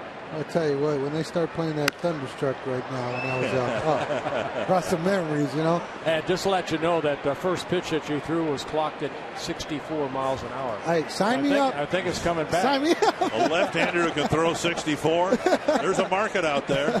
Sign me up. Jesse Orozco, here you come. I think I told Gardy before everything happened here was that I said, when I get inducted here, does that mean I have no chance coming back? 3-1. Well, you're part of the family now. Congratulations. Well, thank you very much. Thank you. They did a pretty nice job sizing that jacket, too, didn't they? Oh, yeah. Hall of Fame I was coat? so nervous it was going to not fit. I got Omar to do it. Same guy that did mine. 3-2 to Domet. Don't think he thought that was a strike. Willingham on deck. Yeah, pretty good pitch right there. Porcello throwing strikes, 45 pitches, 32 strikes. Full count to Domet, who had a fly ball to center his first time up. Tapper to the right side. Infante barehands it and throws it away, and it rolls into the dugout. We talked about that on the road. Domet will go to second base. Most of the area in these ballparks now in front of the dugouts protected by a screen, but of course they have to allow for players getting in and out of the dugout so that there are stairways, and that one was fortuitously for the Twins right down the stairway. Yeah, this will be an infield base hit for Domet, and then the error by Infante trying to flip it over to fielder real quick. You can see as the ball trickles into the dugout. What happened to the catcher? You don't run down there anymore? I think he was heading that way, but not as quick. Here's Willingham, struck out on 3 pitches leading off the second inning. Even with that, he's 7 for 14 with 2 home runs and 4 walks against Porcello. The 2 home runs coming earlier this year. On May 23rd, Willingham hit an early 3-run home run against Porcello, and then back on April 4th, his first home run of the year, again early with a man aboard against Rick Porcello. Tell you what, we have seen Josh over the last 4 or 5 days hit some high fly balls. He's just maybe a quarter-inch away of driving that ball out of the ballpark. Remember in yesterday's ball game, he hit that ball to Brown out in left field. He crushed it. It was up about 300 feet up, but he caught it right against the wall. So Willingham very close. Vila and Porcello will chat things over. Well, Eddie, I know a big thrill for you to have your family members here, some friends here. Speaking of the Twins that could be playing under different circumstances, your good buddy Corey Koski was here, sitting among your friends and family, and I'm sure that made the festivities even more special. No, without a doubt. Koski's just like me and Bert, a little different. Not all there? Not all there.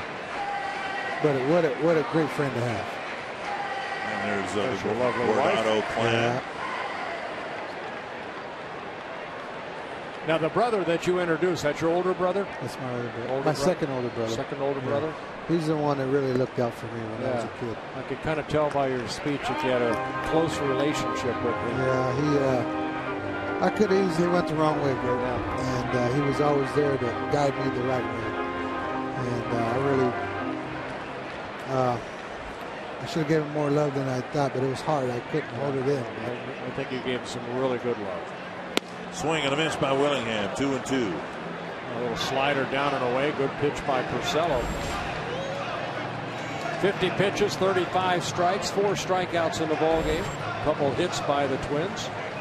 Clete Thomas's single leading off the 3rd inning, and then the infield base hit we just saw off the bat of Ryan Domet. And off the plate, 3-2. Morneau on deck. Did you follow the game much? Yeah, I watch it once in a while. Not much. I watch it once in a while. The kids enjoy it. I was going to say, you have 3 children. Nico and Jacob, they really enjoy it. Every morning I come in because Nico goes to school early. ESPN's on, So. And then he gives me all the updates. Full count to Willingham. Struck him out. Stranding. Domet at second base.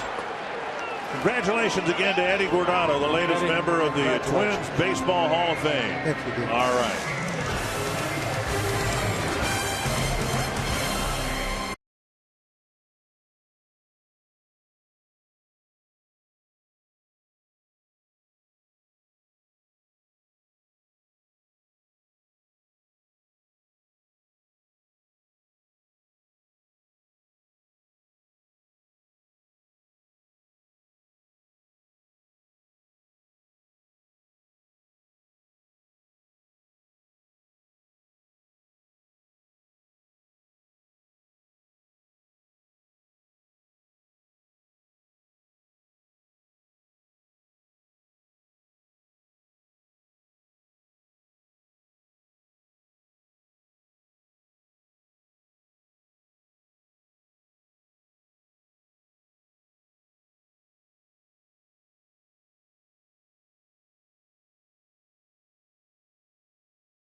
Night at Target Field. I'm Jamie Hirsch inside the Minnesota Lottery Winners Circle with Cindy, and she's from the name of your elementary school again? Pine Bend Elementary. Pine Bend Elementary. Guess what, guys? This was her very last day of work ever. She is retired. She says, today's my last day of work. Please circle me, Bert. Tell me now, what are you going to do now that you're retired? I don't know. Just have fun. We're going to Cooperstown in August, so that'll be fun.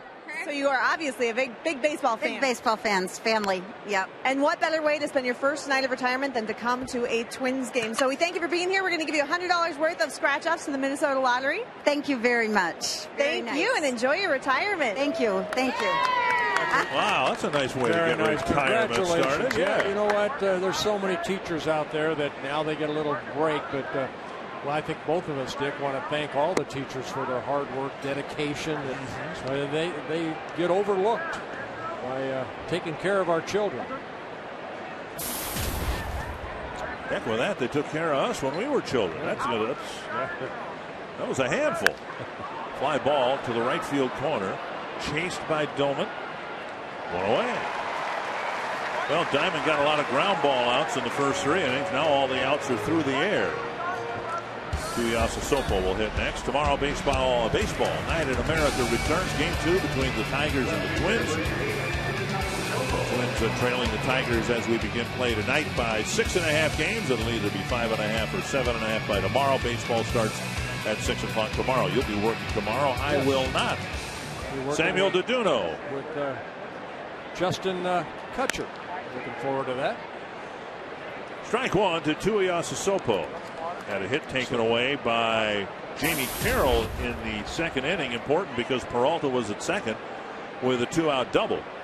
So you get vacation tomorrow. Well, it's not really a vacation. It's just I'm not assigned to work.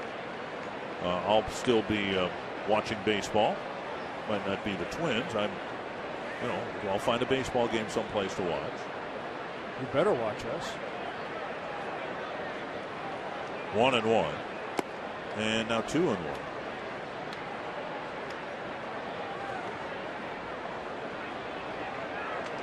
Tigers comfortably ahead in the division. They lead the Twins, as we said, by 6.5. Closest pursuer, the Indians, are 4.5 games back. But the Tigers have beaten the Indians the last 5 times they played them. So this margin that looks comfortable. To me, a comfortable lead is you can have a really awful week and somebody else can have a really good week and you're still going to be leading your division. So it's a comfortable lead right now for Detroit. But mainly because they've been able to beat the Indians 5 times in a row, including a sweep last week. Again, 76 of the 162 ball games are played with you in your division. Nice play by Diamond. 2 down. Getting the second out. Twins fans, join your favorite players at Hang with the Majors August 1st at Toby Keith's in St. Louis Park. Hang with the Majors is a fun, informal event that benefits the Minnesota Military Family Foundation. Go to twinsbaseball.com/community or call 612-659-3426 for more information. I mean, you think about that, Dick. 76 of 162 games. You know, that's a lot of games against 4 different teams. Yeah. And this run of championships the Twins had about 10 years ago, featuring Eddie Guardado, 3 straight division championships, built largely on the strength of Minnesota's ability to take care of business in their own division. And why has the Tigers been able to do it? Well, since 2011, look at their win-loss record in the division. Look at the other teams that have controlled their division. Giants, 2-time world championship team. Rangers have been to the World Series. The Braves, the Cardinals. You have to win in your division. And win at home. And again, the Tigers do that better than anybody. They're 22-10 at home this year. I guess next to Atlanta. Atlanta's only lost 7 home games. They're playing 750 baseball at home, the Braves are. 1-2 to Omar Infante. And another foul. And again, winning at home. That was the strength of the Twins team that Ron Gardenhire inherited. Torrey Hunter, a big part of that team. For a lot of reasons, other guys did not want to come to the Metrodome, but principally because the Twins were really good at home. That's hit well to left center field. Clete Thomas chasing it.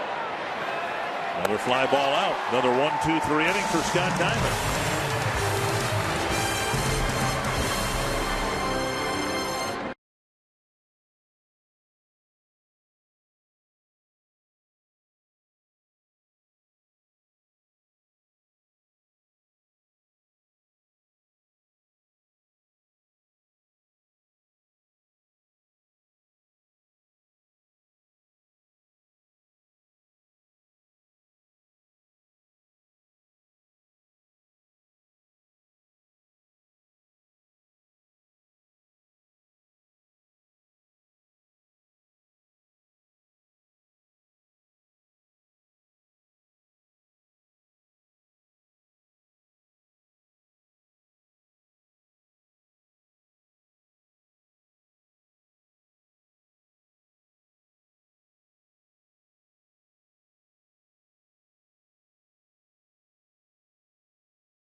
Well, a pitcher's duel. No score yet. This copyrighted telecast presented by the authority of the Minnesota Twins and may not be reproduced or retransmitted in any form. And the accounts and descriptions of this game may not be disseminated without the express written consent of the Minnesota Twins, LLC. Justin Morneau to lead off the bottom of the fifth against Rick Porcello. First pitch driven to deep left field. Morneau sends Tuiasa Sopo to the warning track. One away. That ball looked pretty good when it left home plate. Yeah, maybe a little bit off the end of the bat, but Tuiasa Sopo having to go back to the warning track to retrieve that fly ball out. Justin jumping on that first fastball. One down, and Arcia at the plate. It is Oswaldo Arcia. I checked with Oswaldo before the game today, and the correct pronunciation of his last name is Arcia. The emphasis on the first syllable. On the R. And I say that because I've been as guilty as anyone else in mispronouncing it, so I feel bad about that. And so we will try very hard from this point forward to emphasize the first syllable and identify him as Oswaldo Arcia, just as it was, and it took me a while to figure this out too, Justin Morneau, not Morneau. 1-2 to Arcia. Well, I've heard Dick Bramer name called Bramer so many different ways. Yeah. Good luck with Blyleven. In the dirt, 2-2. And good luck with me getting correct. Porcello doing a good job. 4 1/3 innings.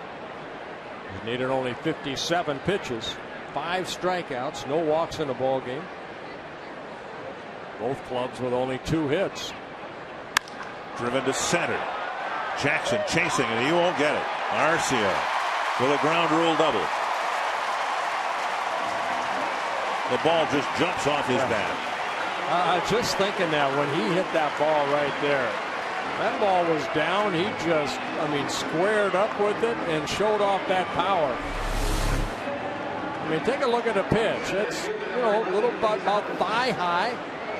The ball had some sink on it, but Arcia hitting that ball right over the head of Jackson and bouncing out for a ground rule double. think over the years, this young man's going to get better and better. Only 22 years old. All the more reason we ought to pronounce his name right, I suppose. He's going to be here a while. Outside, ball one. Thomas got the first Twins hit, singling to center. Eventually, he was thrown out trying to steal for the third out of the third inning.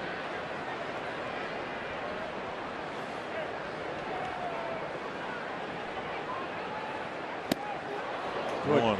Yeah, good changeup right there. That double by Arcia.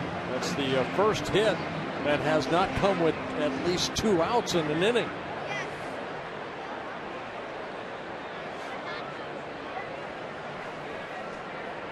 Second time the Twins have had a runner at second base, second inning in a row. And that's off the plate, 2-1. Indians got a run in the bottom of the ninth to beat Washington 2-1. Kansas City's on a roll. They're leading the Rays 7-2 in the ninth inning in St. Petersburg.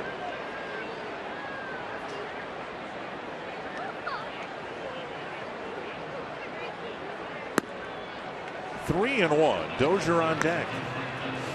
Porcello making his 132nd major league start. He has 51 wins, 45 losses, an ERA right about 4.5. No complete games. But over his last 3 starts, came into this game 1-1 record over his last 3 starts, 1.80 ERA. So he's been pitching very well as of late.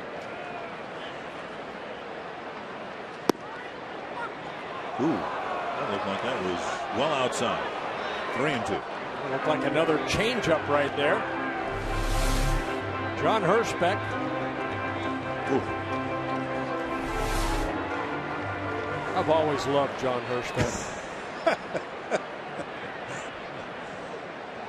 Get it to home plate on the fly. If it's between the batter's boxes, it should be a strike, That's right? Yeah, that's the way John. The home plate, it's just there for decorative purposes, really.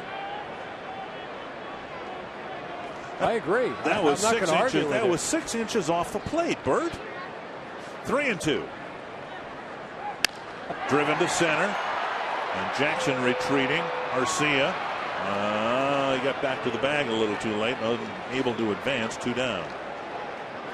Not much going on again here tonight, but let's get caught up. Well, Scott Diamond, 5 shutout innings, 71 pitches. He has struck out 1. He needed some good defense, especially by Jamie Carroll a couple times. Rick Porcello, 4 2/3 innings, 3 hits allowed.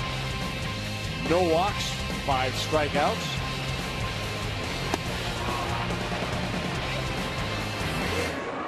Dozier at the plate. The Twins need a 2-out hit from Dozier to get the game's first run. Trying to give Scott Diamond some run support.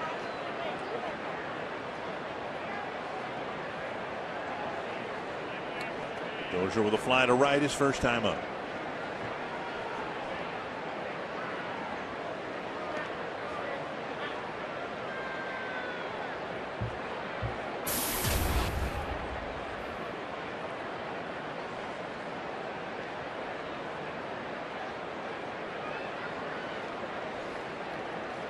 Up and in, ball 1.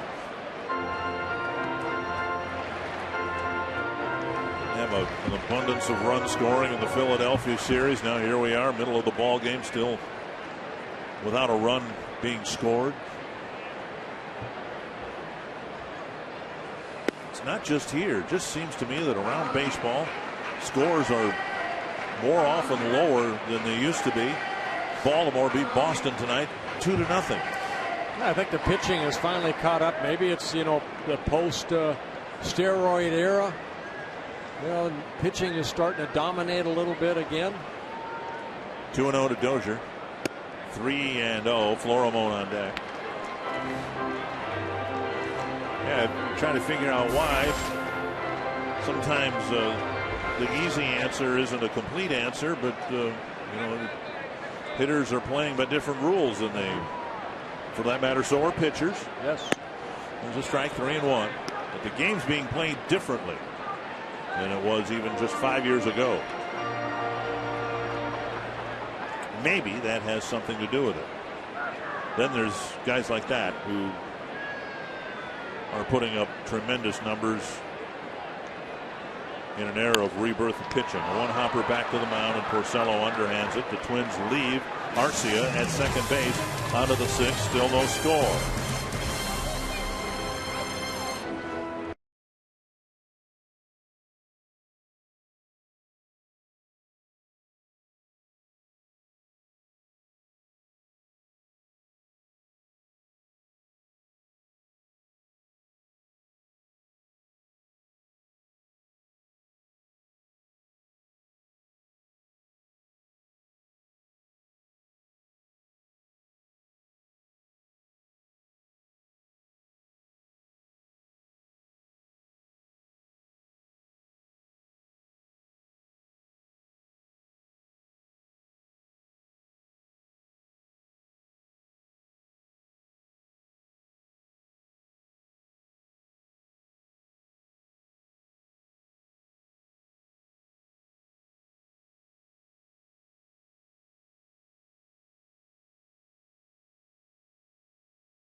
Hall of Fame night here tonight for Freeze Cam. Brought to you by Frost Brewed Coors Light. The artwork presented to the Hall of Fame inductees, Eddie Guardado and Tom Mee. Just beautiful work. Beautiful work. You still have your artwork, I'm yes, sure, prominently sure displayed at home. You know what's nice about the Twins organization? You know, the Hall of Fame, a lot of times they'll say, you know, it's the players, but Twins have added so many front office people, from the owners to Calvin Griffith to Mr. Polad, George Brophy. Alex Avila will lead things off in the sixth for Detroit. Bob Casey. Herb Carnier. Yeah. Strike one to Avila, who went down swinging for Diamond's only strikeout so far. And Jim Rance. How can I forget about Jim Rance? You know, and I know Tom Mee well enough to know that being inducted was a big deal. But to have that jacket put on by Rod Carew, Tom Mee had already worked for the Twins for 5-6 years before Rod Carew ever showed up in camp. Went on, of course, to have a Hall of Fame career. But I know Tom well enough to know that to have symbolically the Twins Hall of Fame jacket put on by Hall of Famer Rod Carew must have meant a great deal to him. Fouled away.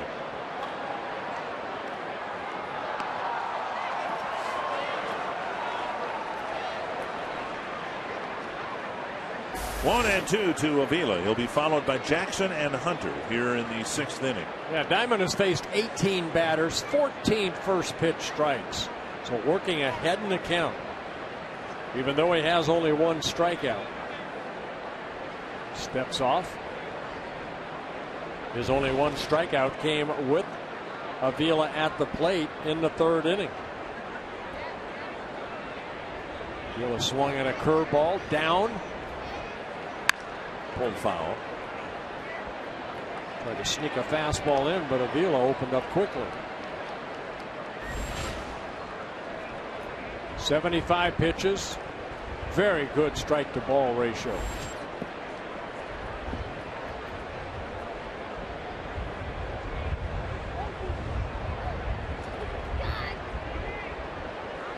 One and two to the leadoff man in the sixth. Dugout. 2-2. Diamond trying to even his record at 5-5 on the year. Try to get the ERA back more in line with where he wants it. Doesn't feel comfortable toting an ERA in excess of 5 right now with his 5 scoreless innings. His ERA is down to 4.80. Yeah, he's pitching like he did 2 starts ago against the Seattle Mariners here when he won 10-0. Morneau with a nice pickup to Scott Diamond. Earlier we had Eddie Guardado in the booth. We also got Tom Mee's thoughts about going into the Hall of Fame. I'm proud to tell people that I was with the Twins for 37 years, or 47 really. It's a good organization, always has been, good people to work for the employees like myself, and I just cherish the fact that I could be a part of it. You know, the demands of the job are infinitely more strenuous and detailed now than they were back then. Now the Twins have a media relations staff, I think full-time staffers 1, 2, 3, 5, I believe now, and then interns as well that work. But back then, for most of Tom's tenure with the Twins, he was it. He was it. Yep. And yet the media and the public for appearances, they were all very well taken care of because of the thoroughness of Tom Mee and how he did his job. Dustin Morse right now heading a department of, I believe, 4 other employees. Now, Dustin does a good job. They do a very good job here. But, you know, with the social media and how as big as it's gotten, it's tough. Tom Mee could not do it by himself today. No. 2-1 to Austin Jackson. A couple of ground balls to the left side of the infield for Jackson. 1 to third, 1 to short. Missing inside, 3-1. I think the biggest thing for, I know, Dustin and all the guys that work down there, and young lady, that Liz, the commitment that they have to have. I mean, they're, you know, players, you come in at 1, 2, 3 o'clock. They're here at 9 o'clock. They're sometimes here, you know, they're here after the game. Right. But back then, Tom Mee made all the road trips, I believe, and he just, you know, the press notes, I remember, I mean, Tom was the media director when I started a long time ago. The press notes came on 1 sheet of paper, front and back. That was it. Now we get reams of paper every day to look through if we choose to. And the first walk for Diamond in a ball game. How about the media guides go back? I mean, they were like, you know, paper thin. Little pamphlets, yep. Get ready, fans, for Fox Sports 1, America's new 24-hour sports network. Fox Sports 1 will be your home for great live sports, all the news and highlights you want, shows and specials that only Fox can bring you. America's new sports network, Fox Sports 1, coming August 17th. Here's Hunter, 1 out and a man aboard.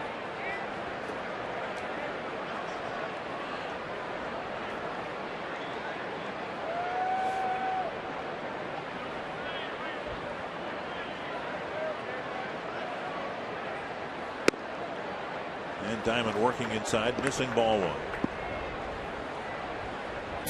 Torrey Hunter was the first player for either team up on the railing for the ceremony honoring Eddie Guardado and Tom Mee, but Torrey was there for his former teammate Eddie Guardado.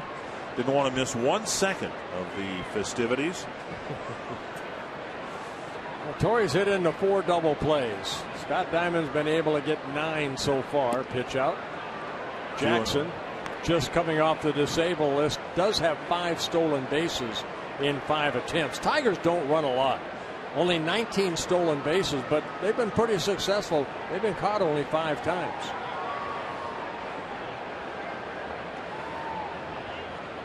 I guess when you have Cabrera and Fielder back to back, you don't want to get thrown out on the base paths.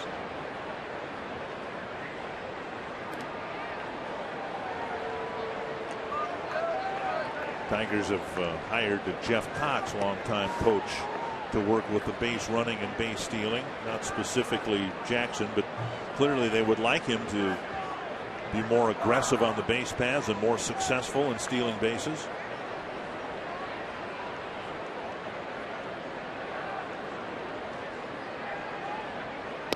There's a strike, 2-1. Jackson last year 12 steals in 21 tries. Yeah, he was caught 9 times. I mean, for a guy that hit 300, he was on base a lot. That's too many times getting caught with his type of speed. Hence the hiring of Cox, who the White Sox recently employed. He was Ozzie Guillen's coach for a long time. Yeah, third base coach and a character at that. 2-1.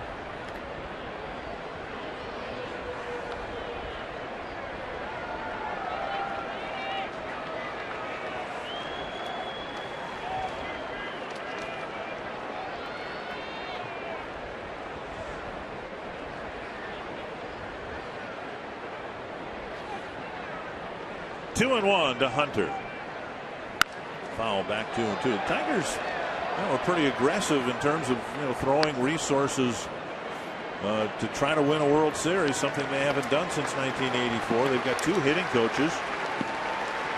Lloyd McClendon, the main hitting coach, but also a former teammate of yours. Toby Hara is helping out in the hitting department. We mentioned Jeff Cox, hired specifically for base running on a part-time basis.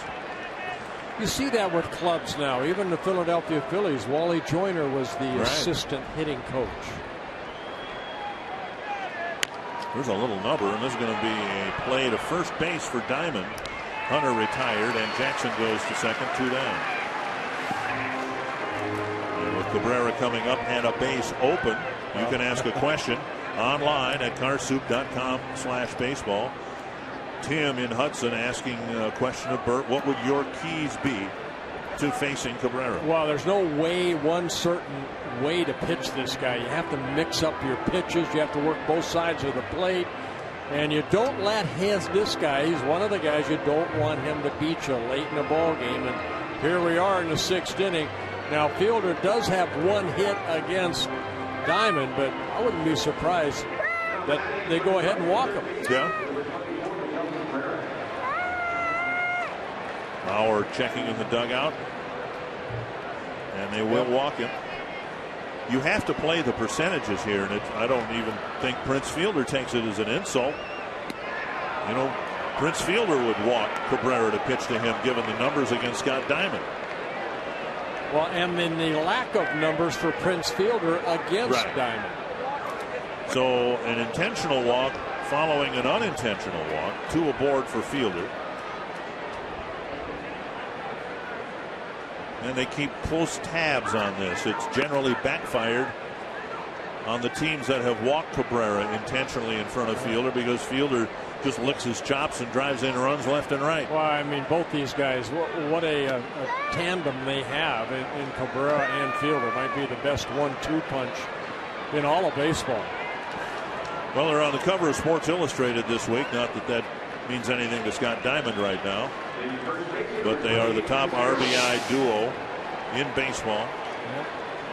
There's my point right there. Tulowitzki is going to be out for 4 to 6 weeks, so he can eliminate that second round there, second place. 2 on, 2 out. With his 4th inning double, Fielder now 2 for 16 against Diamond.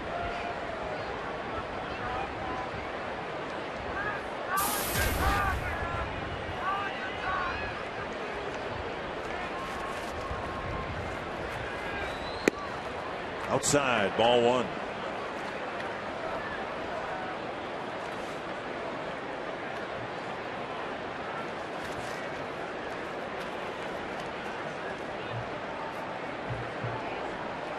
Jackson at second and Cabrera at first.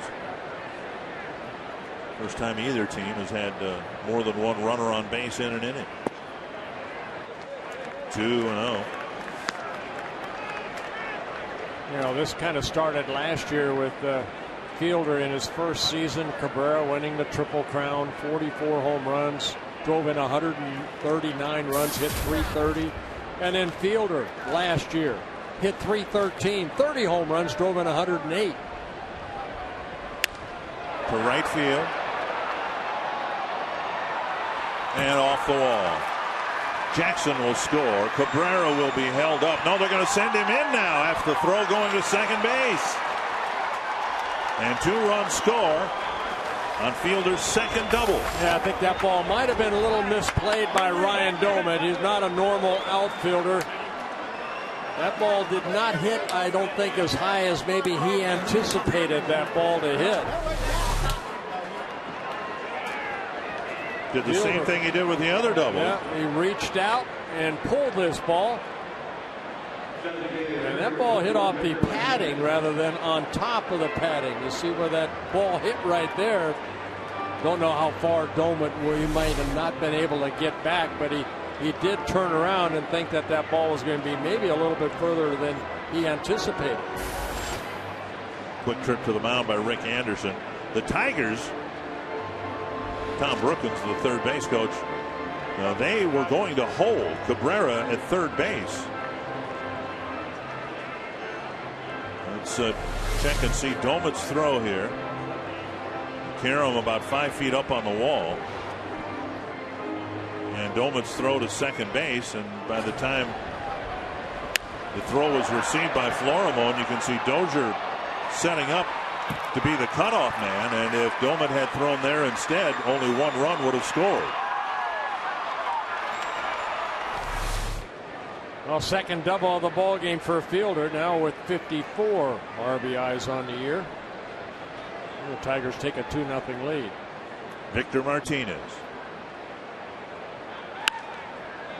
Flared foul into the seats.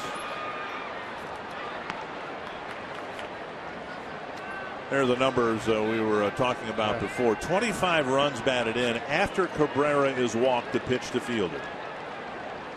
And a near 500 batting average.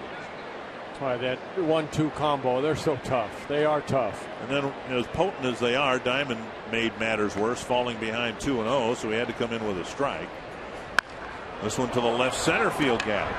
And that'll make it a 3-0 ball game. A pair of walks, a pair of doubles.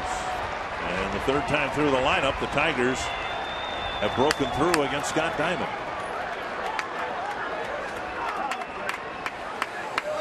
Well, back-to-back doubles makes it a 3-0 ball game. Martinez with his 11th double. Got a pitch up and opened up quickly. He picks up his 32nd RBI as fielder scores.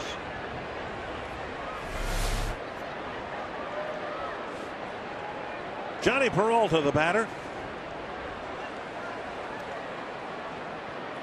And Diamond kind of having happened to him in the 6th what happened in the 5th inning in his last start, sailing along just fine. We saw it last year, and here's a drive to left, and Arcia has to play it off the wall. It'll be another double on the first pitch to Peralta, and it's 4-0. Last year we saw Diamond and his ability to do some damage control, and that's been one element that's been missing this year. A lot of crooked numbers in a lot of innings. Well, the Tigers have 5 hits, 5 doubles off of Scott Diamond in here. Double, double, double. And it happened so quickly. Yep, Tigers now up by 4. Mauer trying to buy a little time perhaps, because here comes Ron Gardenhire, and Scott Diamond sailing through 5 innings. A couple of, as it turned out, meaningless 2-out doubles. And everything falls apart again, this time in the 6th inning. The Tigers have scored 4 times and still aren't done with 2 out.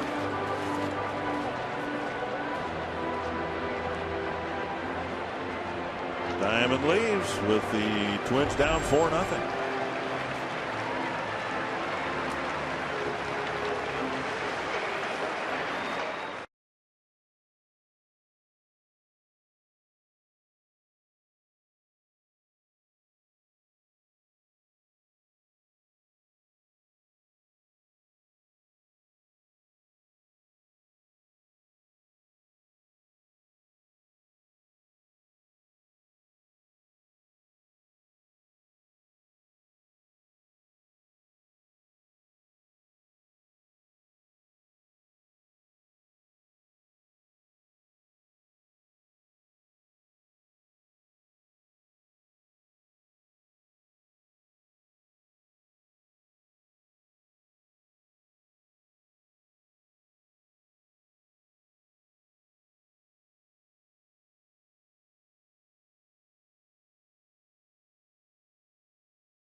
Double. A couple of other doubles have followed. Just like that, it's 4-0. Such a good hitting ball club. They came into this ball game hitting .281 as a club, the highest batting average in the major leagues. Scott Diamond just ran out of gas here in the 6th inning.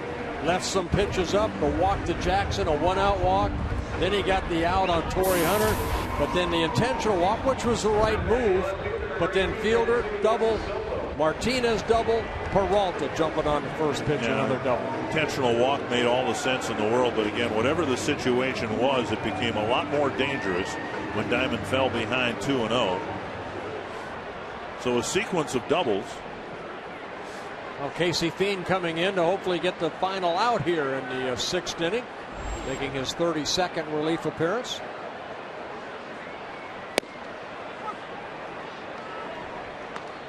One strike.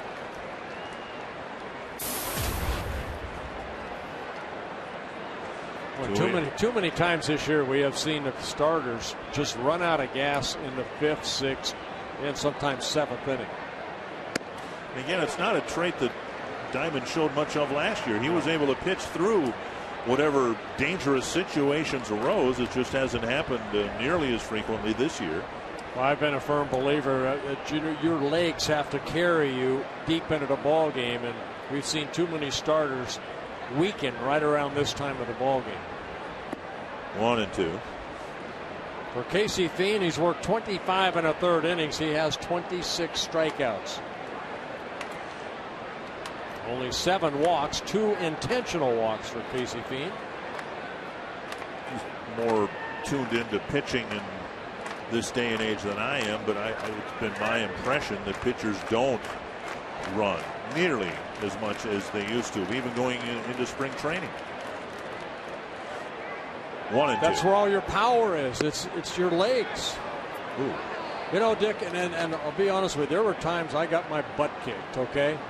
And a game like today, you know what I'd do? I'd go put my running stuff on. I'd go run. After the night of the game? The night of the game. If I remember in Houston one time, I didn't last maybe 3-4 innings. I put my running stuff on and I ran because I knew that my legs weren't getting me to that next point. Swing and a miss. But that was me. That ends an ugly top of the 6th inning with the Tigers breaking through with a 4 spot.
Is presented by McDonald's. Try the new premium McWrap at McDonald's today.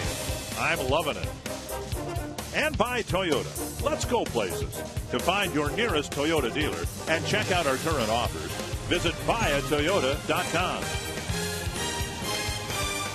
Twins haven't done much against Rick Porcello. Now find themselves behind 4-0. Pedro Florimon will lead things off in the 6th against Porcello, starting the inning with just 69 pitches.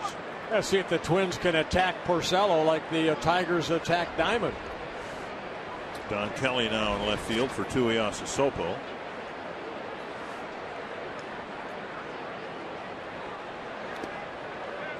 One and one.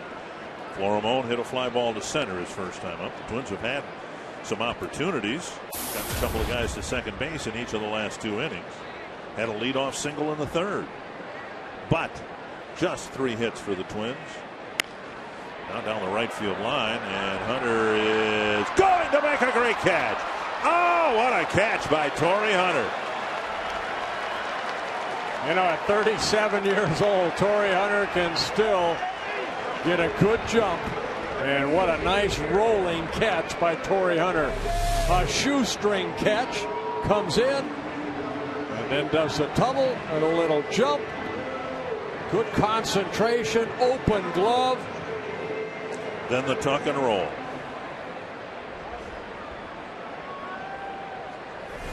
One down, and Jamie Carroll takes ball 1. We saw him do that so many times in center field on artificial turf. We shouldn't be surprised he can take a dive for a ball on real grass. 9-time Gold Glove winner, Torrey Hunter.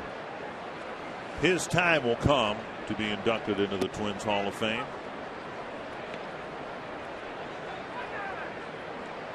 He's not done playing.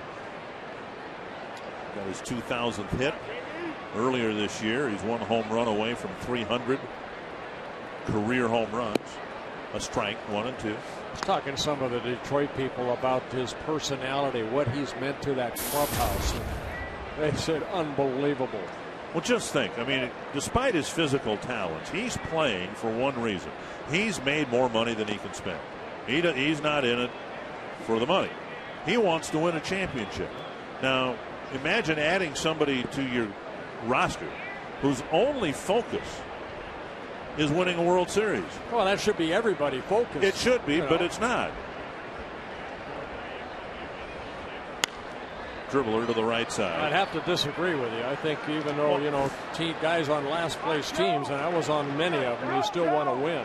Everybody wants to win a World Series championship, but there are other factors involved and other focuses for players sometimes. Now on FoxSportsNorth.com, the Twins' thoughts on facing Miguel Cabrera, rookie cornerback Xavier Rhodes' development, and the Lynx hit the road. 2 down, here's Mauer. Well, if there are guys out there that play the game only for the money, believe me, they may get their money, but they're not respected. This guy right here, Joe Mauer, he's going to make a lot of money. But you know what? He's got a lot of heart. He wants to win. And hopefully one day he can wear a World Series ring.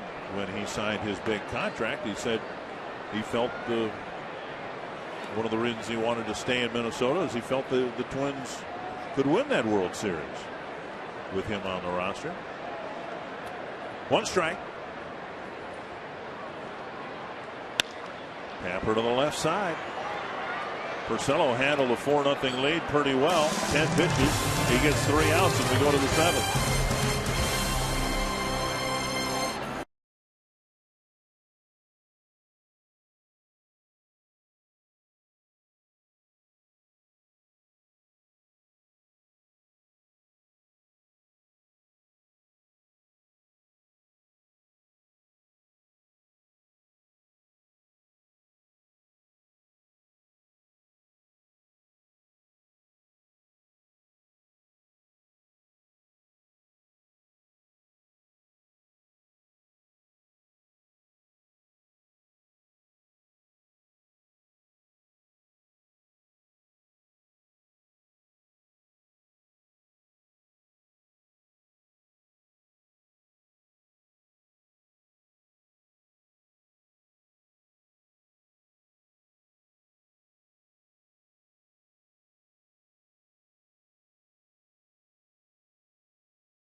Just 5 players remain in the hunt for the title of WPT LA Poker Classic Champion and the more than $1 million in first place prize money that comes with it. Tune into the World Poker Tour presented by ClubWPT.com to catch up on all the action, see who becomes the poker world's newest star.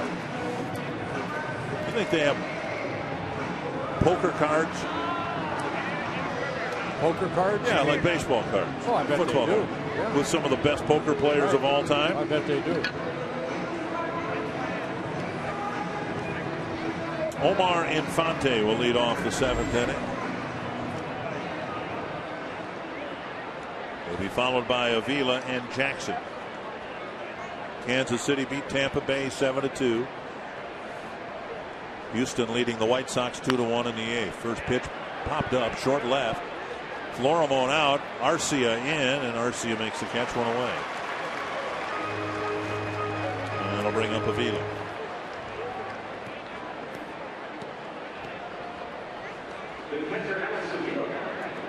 Avila with a strikeout and a ground ball to Morneau.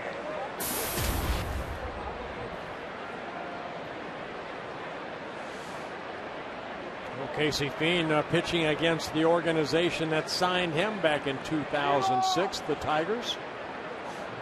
Pitched a little bit with the Tigers in 2009 and 10. In his second season wearing a Twins uniform at this level. Foul ball, 1 strike.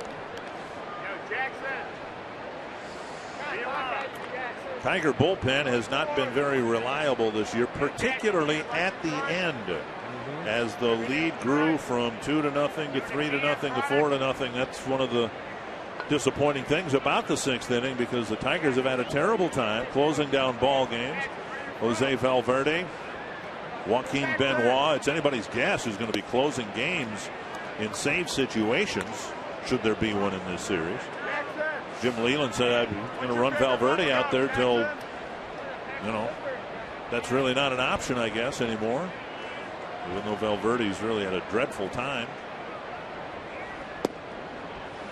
Yeah, it's all the starting staff. I mean, they have some horses in that starting staff. The starting staff combined for the Tigers, 32 wins, only 16 losses, 3.46 ERA. Bullpen, 4 wins, 11 losses, with an ERA just under 4. 2-1. Justin Verlander in the series finale against Kansas City a couple days ago. 7 very strong innings. Looked as sharp as he's ever looked. And then it all fell apart in the 9th inning. Valverde gave up a big home run. Phil Pope gave up a run on the 10th. Look at that. 3 hits, 2 walks, 8 strikeouts. Shouldn't have left the game. 117 pitches now. That's nothing for him. 2-2. I believe that is that not the game that James Shields also pitched very well for KC to keep him in the game. And when you play against the Tigers, that's what you want to do. That's what you're talking, Dick. Make it a 1-0, 2-0 ball game late in the game. Hopefully Porcello, maybe has one more inning. All of a sudden the bullpen has to pitch 2 innings. That's where they've run into trouble. Vila strikes out number 2. And Fiend picking up another strikeout, his second. MLB.TV celebrates 11 years with new low yearly prices. Watch every out-of-market game live on over 350 supported mobile and connected devices in HD quality with MLB.TV Premium. Visit MLB.TV today. Baseball everywhere. To center. Thomas coming in. Makes the catch. And a 1-2-3-7 for KCP.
The Twins having a tough time scoring runs again. Well, we had a pitcher's duel up until the top of the 6th inning. After the intentional walk to Cabrera, fielder with a 2-run double gave the Tigers a 2-0 lead. Then Martinez followed with an RBI double. Then Peralta on the next pitch, another RBI double. 5 hits in the ball game for the Tigers, all of them doubles. And Rick Porcello, 6 shutout innings. He has thrown 79 pitches, 52 for strikes. So Prince Fielder and the Tigers hoping to win the opener here, as they did way back the beginning of the season. He won the opener and the Twins won the next 2 games. But Rick Porcello has given the Tigers his best outing against the Twins this year. Ryan Doman leading off the 7th. Strike 1. 14 of 21 batters for Porcello to get strike 1. Came into the ball game only 13 walks in 63 innings, so they're very stingy as far as walking batters. Swing and a miss, 2 strikes.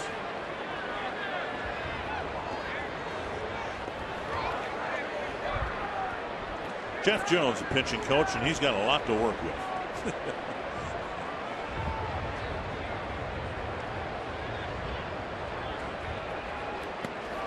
Oh my. Peeled the mask off of Avila, and thankfully he's all right. The ball landed, took a wicked hop, and everybody can smile about it. Well, I think probably after the ball game they'll ask Porcello, how did you hold that pitch? Don't ever hold it again like that.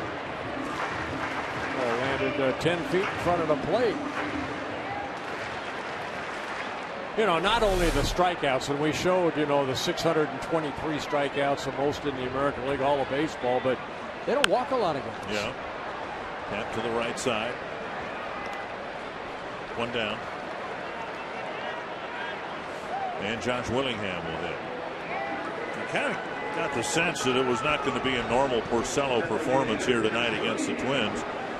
When he struck out Willingham the first time in the 2nd on 3 pitches, got him again in the 4th inning. And Willingham's the one guy who's had some productive at-bats against Porcello. A couple of home runs already this year. 5 runs batted in.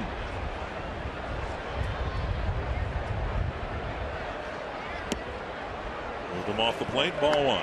Just looking at the walks in the American League by the 15 teams, only the Twins have walked fewer batters than the Detroit staff. Then you stick all those strikeouts. My goodness.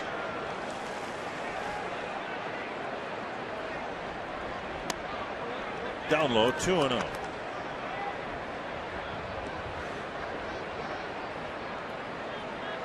Eight games above the 500 mark.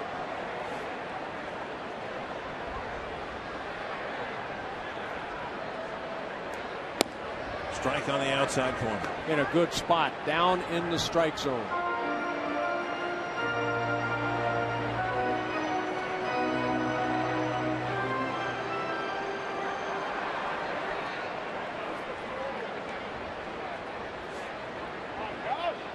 This is a hard slider. Backhanded by Peralta. Willingham retired, 2 down. Well, Willingham hit it hard right at Peralta, and he had plenty of time to get the out. Morno leading off the 5th inning. Justin lifted one to deep left field, and at the outset looked like it might leave the ballpark, but it was hauled in on the warning track by Tuiasa Sopo.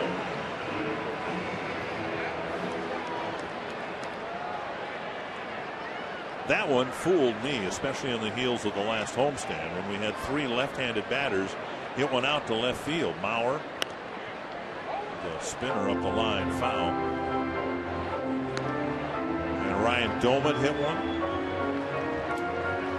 And Chris Herman. All 3 left-handed batters hit one out to left field in the 5-game homestand. And Morno, from up here anyway, it looked like he hit that hard enough to go out, but it died on the warning track. Another one foul, 2 strikes. In the gut and out. Oh, I didn't see that. Really? And he will sit back very gingerly. And reaching out over the rail. Oh, my. Oh, ouch. Yeah. 0-2 to Morneau. Another one fouled away. Another error in the front row.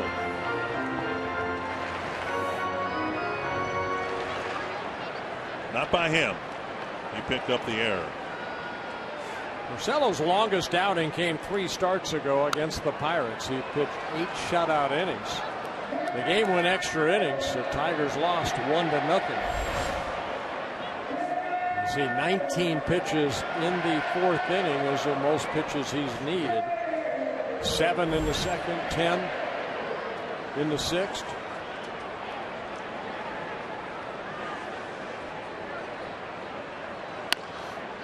Grounded foul, and Morneau still up there with a 2-strike count. This play by the lefty. And a souvenir.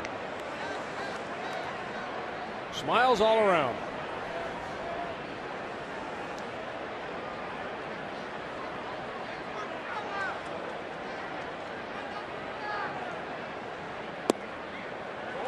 One and 2. I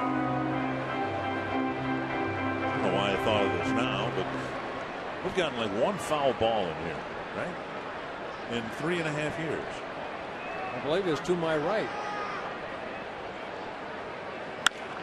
That's toward the hole. Backhanded by Peralta, throwing on the run. Nice play by Fielder to stretch out and make the catch. A 1-2-3-7 for Rick Porcello.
Fans of the game both enjoying a beautiful night at Target Field. Score isn't enough to make the fans smile, but very pleasant evening here. Well, good to see Ryan Presley out on that mound. He left the game back last Sunday in Washington in game 1 of that doubleheader. A tricep strain, making his 21st relief appearance. He's done a good job out of that bullpen in his rookie season. Good job by Casey Fiend. 4 batters faced, and that's all he needed. 4 outs. Inside to Hunter, ball 1.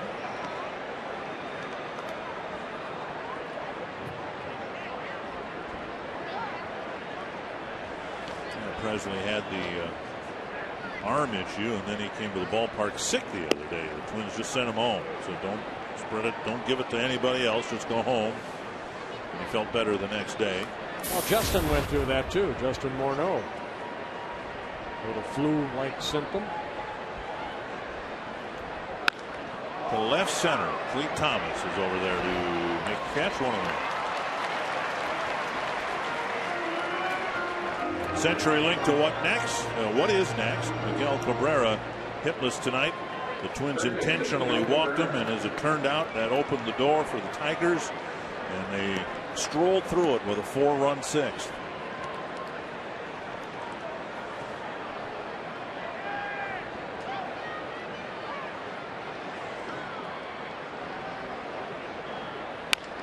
Fouled away.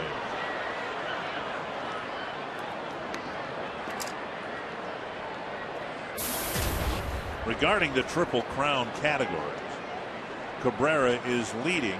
This is entering play today, leading in batting average by 20 points over Chris Davis. He's 3 behind Davis.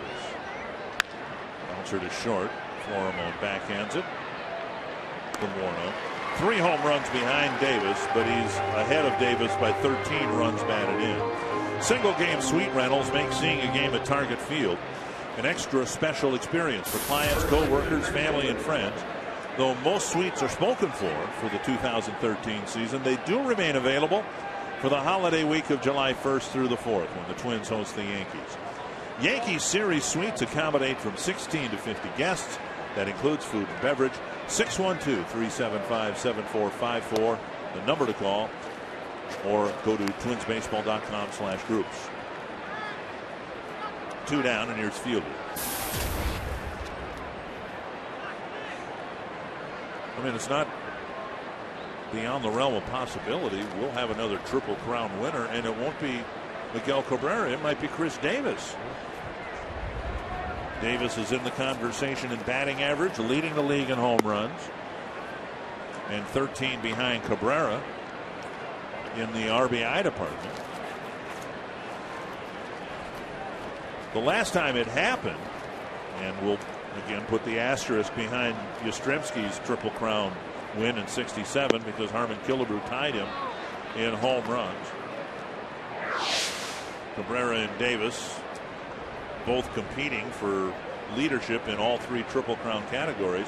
But the last time it happened was in the American League, and the year before Yastrzemski won it in '67, it was a different player, Frank Robinson, who won it in '66. Arcia with the catch right at the wall. Nice catch by Arcia. A 1-2-3, 8th inning for Ryan Presley in his return to the active roster.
Deficit. You see Oswaldo Arcia warming up there, but he wants to be known for more than his offense. You see this catch he just made to end the inning here, and he said he knew when he was sent down back to the minors he had to work on his defense. That was a huge point of emphasis to him, and he told me he wants to be known as more than a power hitter. Well, last night he flashed some leather for certain. A diving catch in foul territory, sliding rather. He called that the best catch of his career. So I think that's something he's trying to build off of. That's not an everyday thing that we're going to see from Arcia, but he was certainly happy to help the team out in that way defensively last night, guys. Well, thank you, Jamie.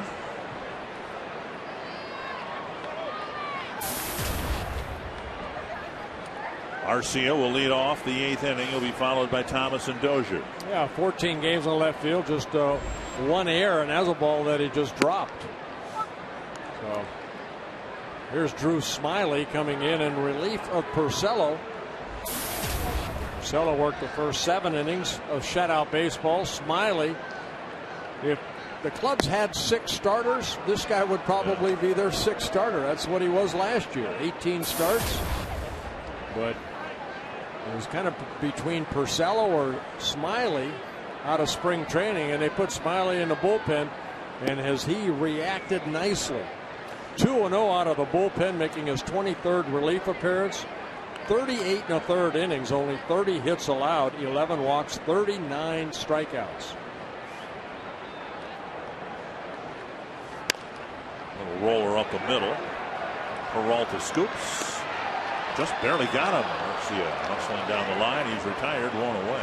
So the Tigers, who have this hole right now, it's perceived to be a hole at the end of the game. And some people are wondering whether Smiley or Porcello might not eventually be pulled toward the end of the game to serve as a closer. Well, the way that Porcello has been pitching as of late, you almost have to keep him as a 5th, and you have to look at this man right here, Smiley. Down low, ball 1 to Clint Thomas. Well, just like Porcello, they both came up through the minor league system very quickly. Porcello had only 28 minor league starts before he got called up by the Tigers. And Smiley, he only had 28 minor league starts before he got called up. Good fastball here, we're to reach 91-92. There's a fastball at 92. Hard slider, curveball, and the changeup. Signed by the Tigers in 2010 out of the University of Arkansas.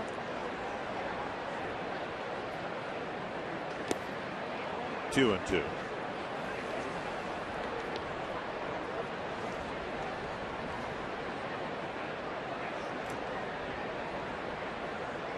It's a 4-run lead, so there right now is not a save situation to be inherited or dealt with in the 9th inning.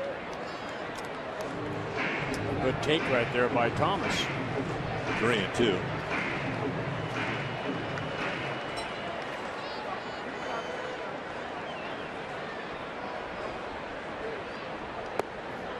And Thomas takes a walk. So a man aboard. Now the Twins need to do something with it. An updated look at our AT&T Twitter poll. We asked you tonight, which Twins player is your favorite to follow on Twitter? Glenn Perkins narrowly now over Trevor Plouffe.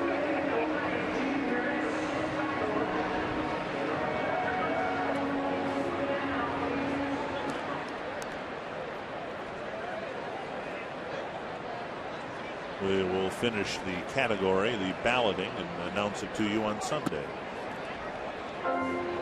1-0 to Brian Dozier.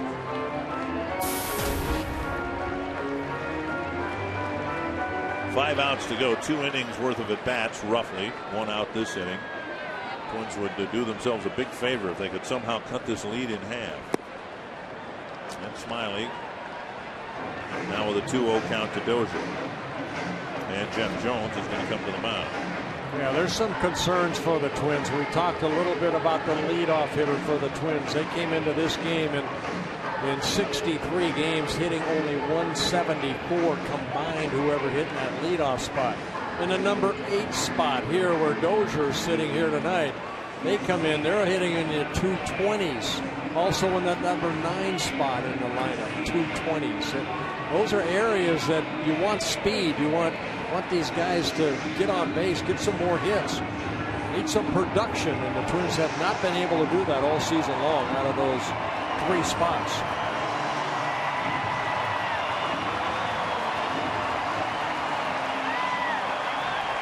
Twins team batting average 243. That's in the bottom half of the American League rankings. Dozier takes a strike. Oddly enough, it's 1 point higher than the New York Yankee team batting average. Now, the Yankees have a lot more power, but maybe not as much as you would think. Yankees 71 home runs. The Twins have been stuck on 54, it seems like forever. Down and away, 3-1. Yeah, the Yankees are 8 games over 500 coming into today's play. Because they pitch pretty well. Yes, they do. Joaquin Benoit might be asked to clean up an 8th inning mess here unless Smiley starts throwing strikes. 3-2. Florimone on deck, and the Twins roll the lineup over and bring Carroll to the plate.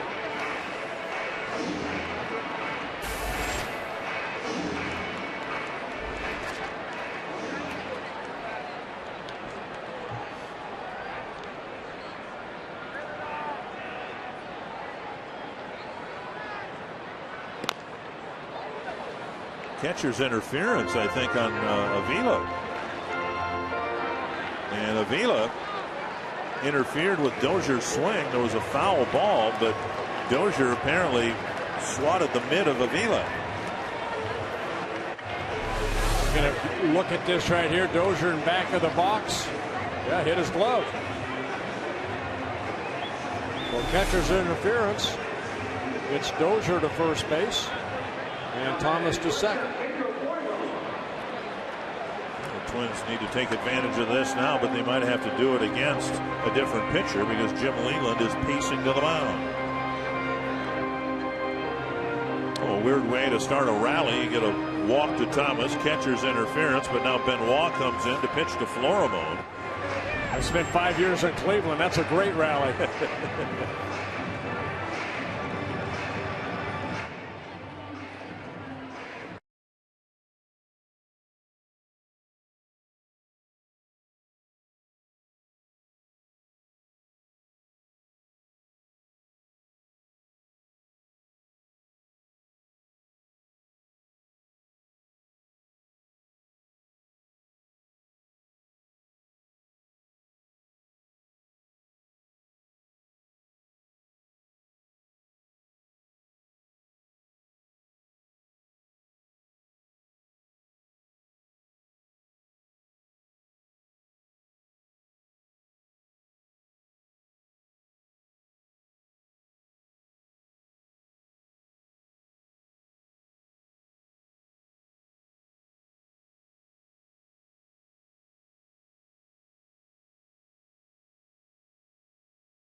A lot of great Twins players, members of the Hall of Fame in attendance to welcome 2 new members. Every day, Eddie Guardado and longtime front office employee Tom Mee worked in the PR department for the Twins for so many years. Inducted into the Twins Hall of Fame. Terrence Fogarty's artwork. Uh-oh, here comes that big old fastball. That's 64. Always a smile on his face, Eddie Guardado. And congratulations to Eddie Guardado and Tom Mee again. Joaquin Benoit coming in. He's done a good job out of that bullpen, making his 28th relief appearance. Very good, 1.93 earned run average in 28 innings pitched. Only 20 hits allowed. Ball 1 now. We've detailed Florimone's struggles from the right side of the plate to the point where the other day against a lefty, Eduardo Escobar got the start in place of Florimone. So in making the pitching change, the Tigers have actually encouraged the Twins to think they might get something to happen here with Florimone at the plate. He's hitting .269 from this side of the plate, just .111 as a right-handed batter, which is where he would have hit if Smiley were left in the game. 1-1.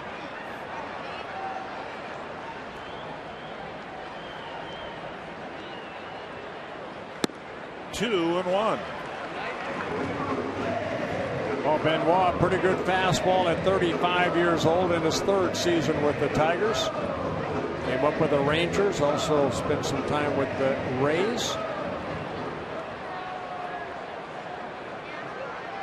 Parmalee putting on his gear. Florimone reaches when Macy Carroll pinch hit for it. Swing and a miss, 2-2. Fastball clocked here at 94.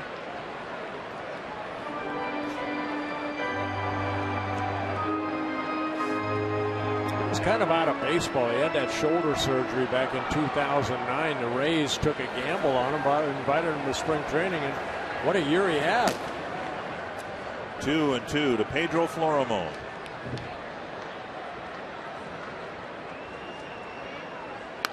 And Florimone fights one off. We saw Caleb Thielbar warming up in the Twins bullpen.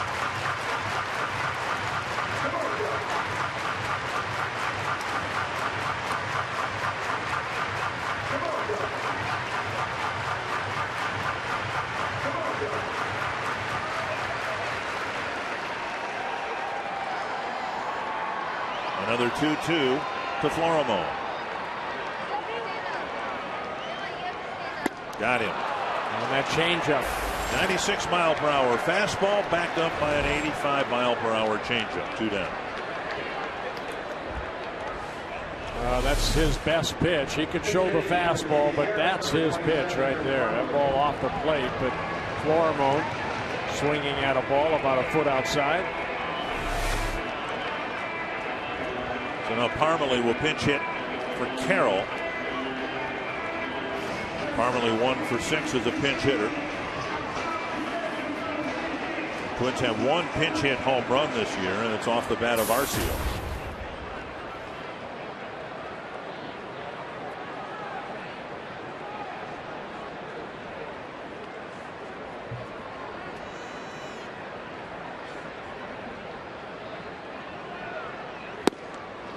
Another good changeup. One strike.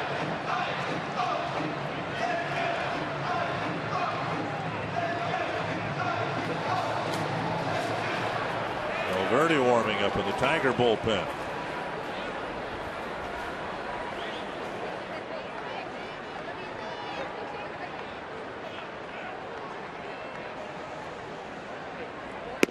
On the outside corner with a fastball.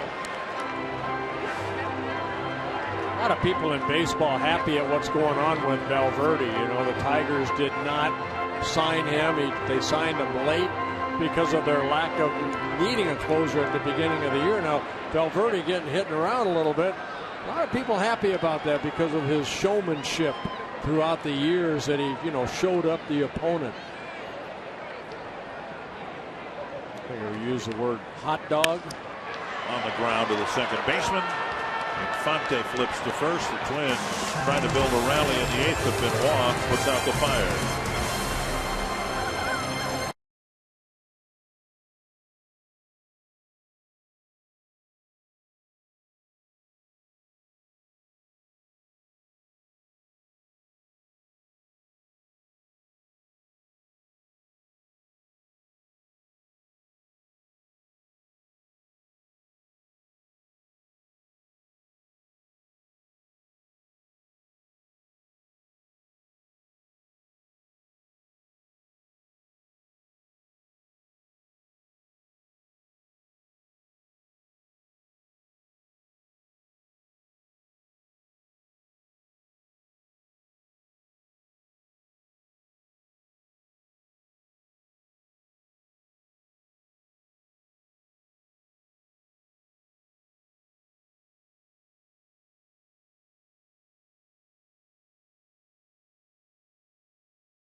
head into the 9th inning. I'm Jamie Hirsch, inviting you to stay with us after the game for Twins Live, presented by CenturyLink. We'll break down the double damage the Tigers did to the Twins. It all happened in the 6th inning, accounting for all 4 of their runs. We'll also talk about Rick Porcello stymieing the Twins tonight. He was dealing a 7 strong innings. And of course, we'll hear from manager Ron Gardenhire, get his thoughts after tonight's game. Guys? All right, thank you, Jamie. Great work as usual. Johnny Peralta will hit this inning. Joaquin Benoit snuffed out the makings of a rally for the Twins. And Caleb Thielbar comes in to take on the mound duties in the 9th inning, starting with Victor Martinez and Peralta and then Don Kelly. Yeah, Thielbar worked in last night's ball game, faced 2 batters, that being against the Philadelphia Phillies. Retired both of them, with one of them a strikeout through 9 pitches, 6 for strikes.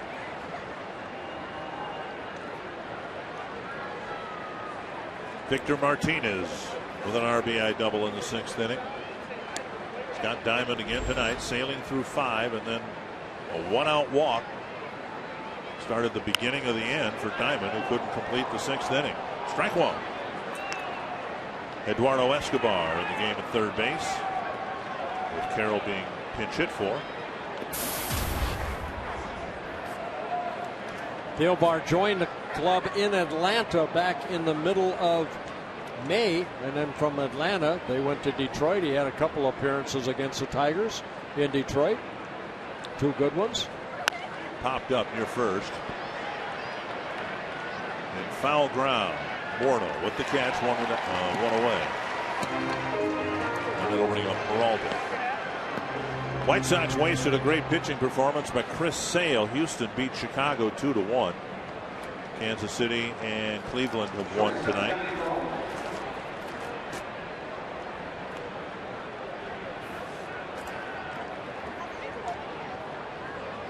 Twins in 4th place in the division, a game ahead of Chicago. Peralta with a pair of doubles in the ball game. Swing and a miss. There is some concern surrounding the Tigers regarding Peralta and what might happen to him, and whether he will finish the season without his season being interrupted. He is reportedly on a list of players that were clients of the Biogenesis lab down in Florida. Well, just like the Mitchell report of the 104 players, they never brought out all the names, and just like this, incident in Miami, there's only been a handful of names that I've seen that have come out. But now they're getting cooperation. Well, and then I guess there's some concern too that the list might be a lot larger than 20 now that they're getting cooperation from the former owner of the business. 1 and 2 to Peralta. It's the only way you're going to clean up the game. Peralta having a super year. Highest he's ever hit in a season is 299. That a couple years ago with the Tigers.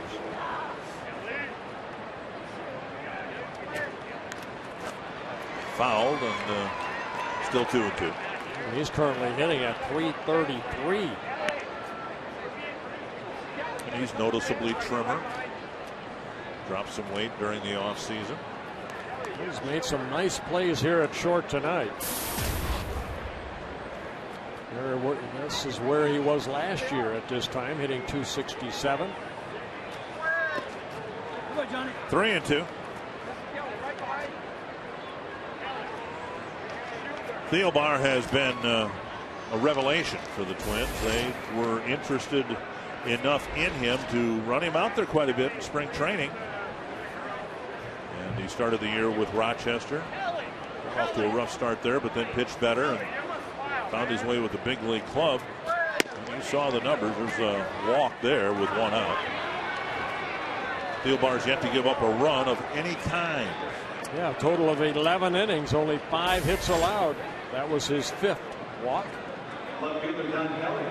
Don Kelly will bat.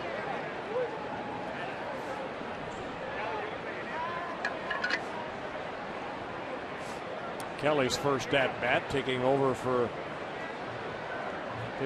in left field in the 7th inning. Fouled over the Tiger dugout.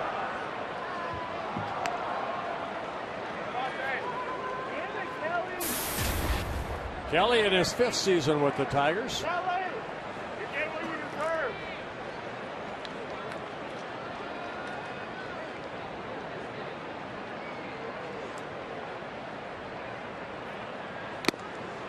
A chance to play in left field. A former Tiger left fielder got in the news today. Kurt Gibson and a bunch of other people getting suspended and fined because of the brawl against the Diamondbacks and the Diamondbacks and the Dodgers a few nights ago.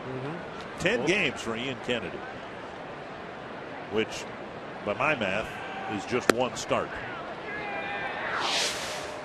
There are the suspensions. Ian Kennedy getting the most, I think, for throwing at the head of Zach Greinke.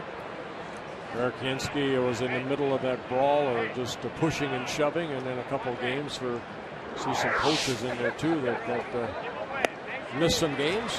Kelly strikes out number 2. Thielbar picks up a strikeout. His 11th strikeout in the 11 1/3 innings pitched. We saw it in spring training. This guy's got pitches to get big league hitters out, and he has done just that, which bodes very well for his future, you would think. Here's Infante.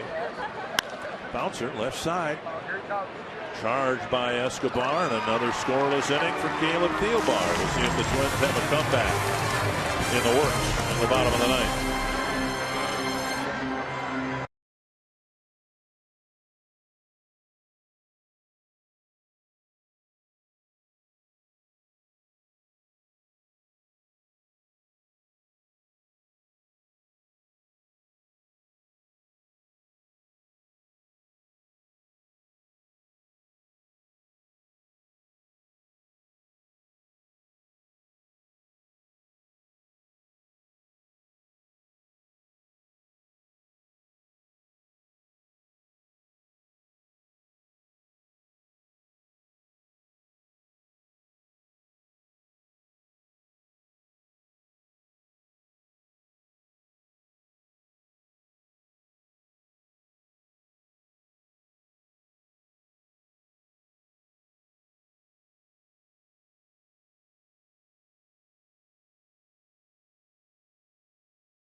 Joe Mauer will lead off the bottom of the 9th inning against Jose Valverde, who in a non-save situation will try to get the wheels back on the cart here, because the last few outings have been dreadful for Valverde. Yeah, 9 saves and 12 save opportunities. Valverde with 17 1/3 innings pitched. He's allowed 13 hits, 5 walks, 17 strikeouts.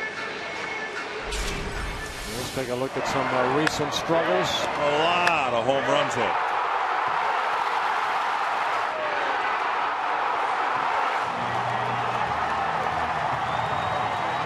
Lately, the pitch that's really gotten him in trouble, including this home run to Lorenzo Cain, a splitter that isn't dropping. It's just kind of sitting there saying, hit me. And the hitters have been hitting it. When the Tigers were here to start the season, Phil Koch was in as a closer, even though Koch's had a terrible time the last few years getting right-handed batters out. He blew a save here against the Twins, and while the Tigers were here, they signed Valverde to a minor league deal. They promoted him. He's had some successful save opportunities, but as of late, it's been an awful last week or so for Valverde.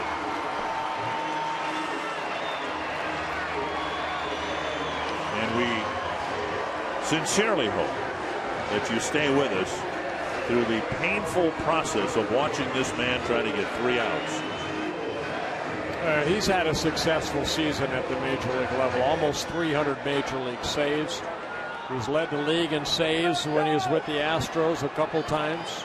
The Tigers 2 years ago had 49 saves in 49 save opportunities. Tigers are watching his mix, fastball versus splitter, wanting him to throw the splitter because in the playoffs last year he got pounded with his fastball because it was the only pitch he was throwing.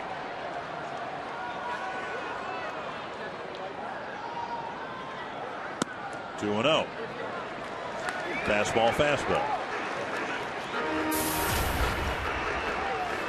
Right, but you can't throw splitter. You have to get ahead in the count. I'm sure that's been his problem. Falling behind, has to come in with the fastball because it maybe doesn't have, that splitter. That's a pitch that will start about thigh high and then end up down by your shins. But a lot of hitters will take that for a ball. That's more of a strikeout pitch. You have to get ahead with a fastball. 3-0. During the off day yesterday, reporters asked Jim Leyland, who is your closer going to be? And mixed in with several expletives, Jim Leyland basically said, who else do we have? Right. This guy at least has a track record, Valverde. And as painful as it's been for Tiger fans to watch it, giving up home runs, crushing home runs in the 9th inning, they really don't have another option right now. Down the middle, 3-1.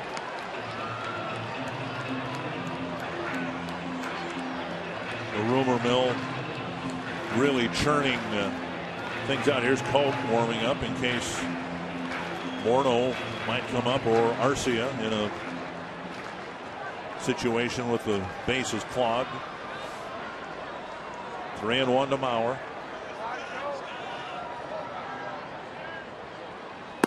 And a 5-pitch walk puts him aboard.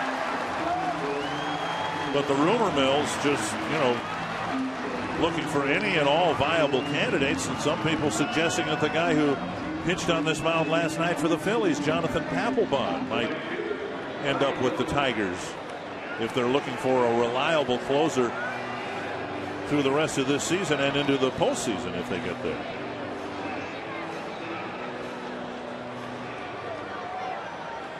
Here's Doman.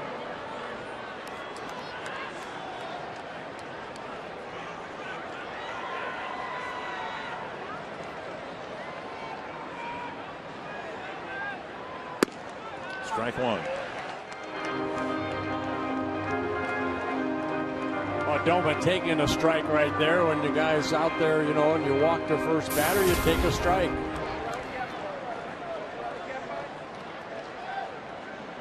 Twins need base runners.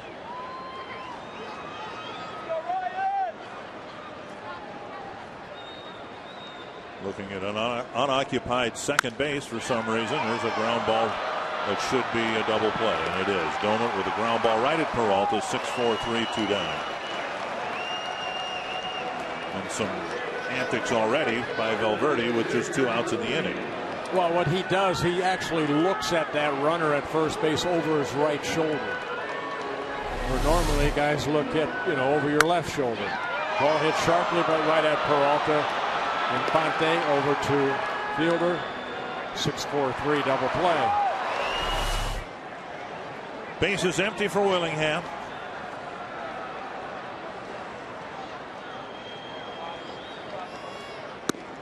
Ball one.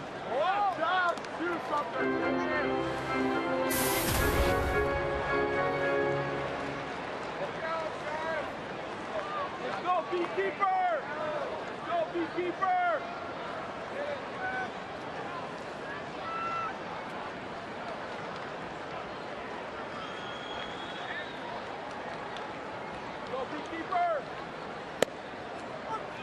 Anthony's a strike.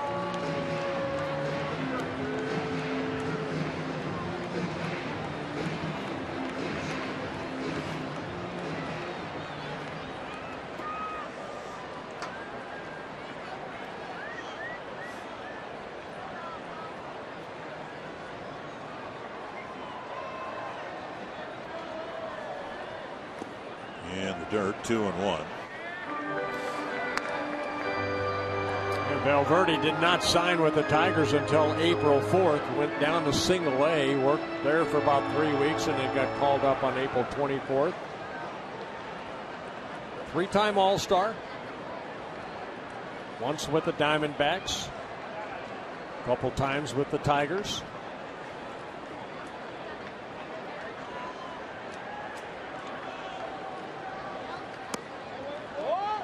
And now 3-1 to Willingham.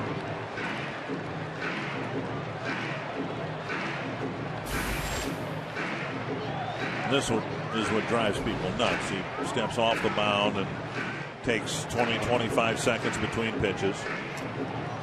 And your defense is kind of just standing there. I mean, it was a nice...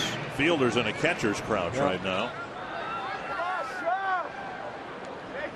With the stopwatch going. And it finally comes set at 32 seconds between pitches. You're kidding me.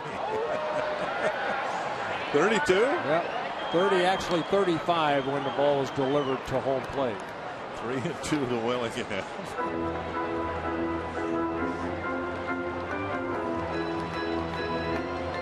In baseball, I believe there's that 12-second or whatever it is between pitches, and this is up to the umpire to say, hey, let's go, move it a little quicker, or I'll call a ball.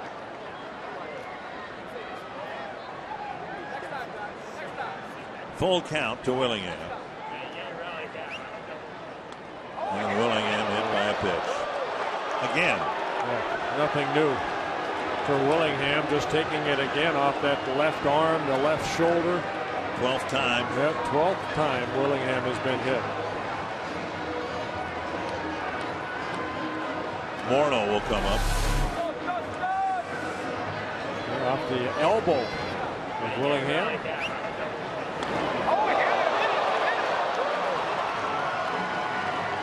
Josh has been hit there so many times. He doesn't wear that pad. You'll see guys that don't get hit still go up there with a pad. Yeah.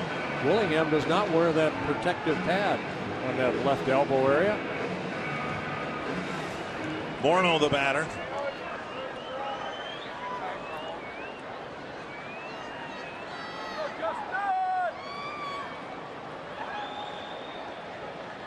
Willingham goes to second. Tigers don't care. Defensive indifference.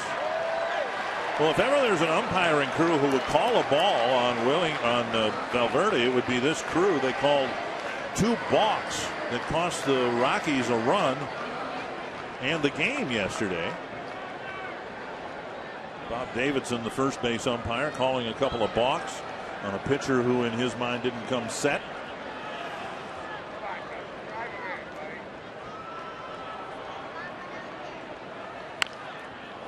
And rolled up the line, foul. 2 strikes to Morneau.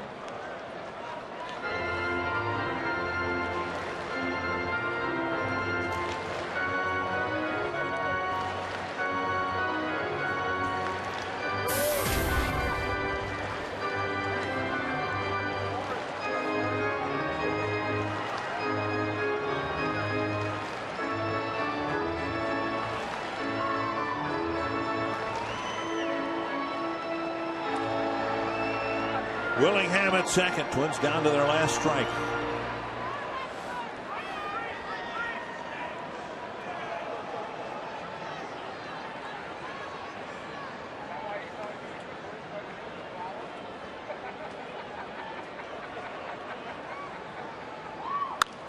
Fouled away.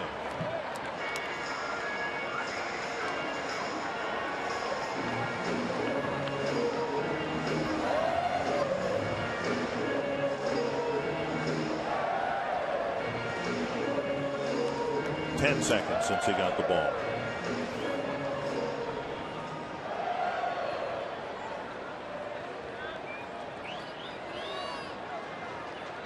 20 seconds since he got the ball from the umpire. In the stretch, you could take more time, but in the windup, supposed to be quicker, and there's strike 3. And Valverde ends the game with a walk, a hit batter. He faced just 4 men in the inning. Again, no home runs hit in this game. The home run challenge continues through Father's Day. Make your pledge by going online to homeRunChallenge.org. The Twins pitcher struck out 4 Tigers tonight. The Twins organization has donated $51,000 this week for prostate cancer research. As they did Tom Hanneman on opening day, the Tigers won the opening game of a 3-game series here at Target Field. Now the Twins will try to do what they did back in April, and that is win the next 2 games. Dick, the Twins shut out for the 6th time this season, the 2nd time in 6 games. Rick Porcel of White and Knight will break it all down coming up on Twins Live, presented by CenturyLink.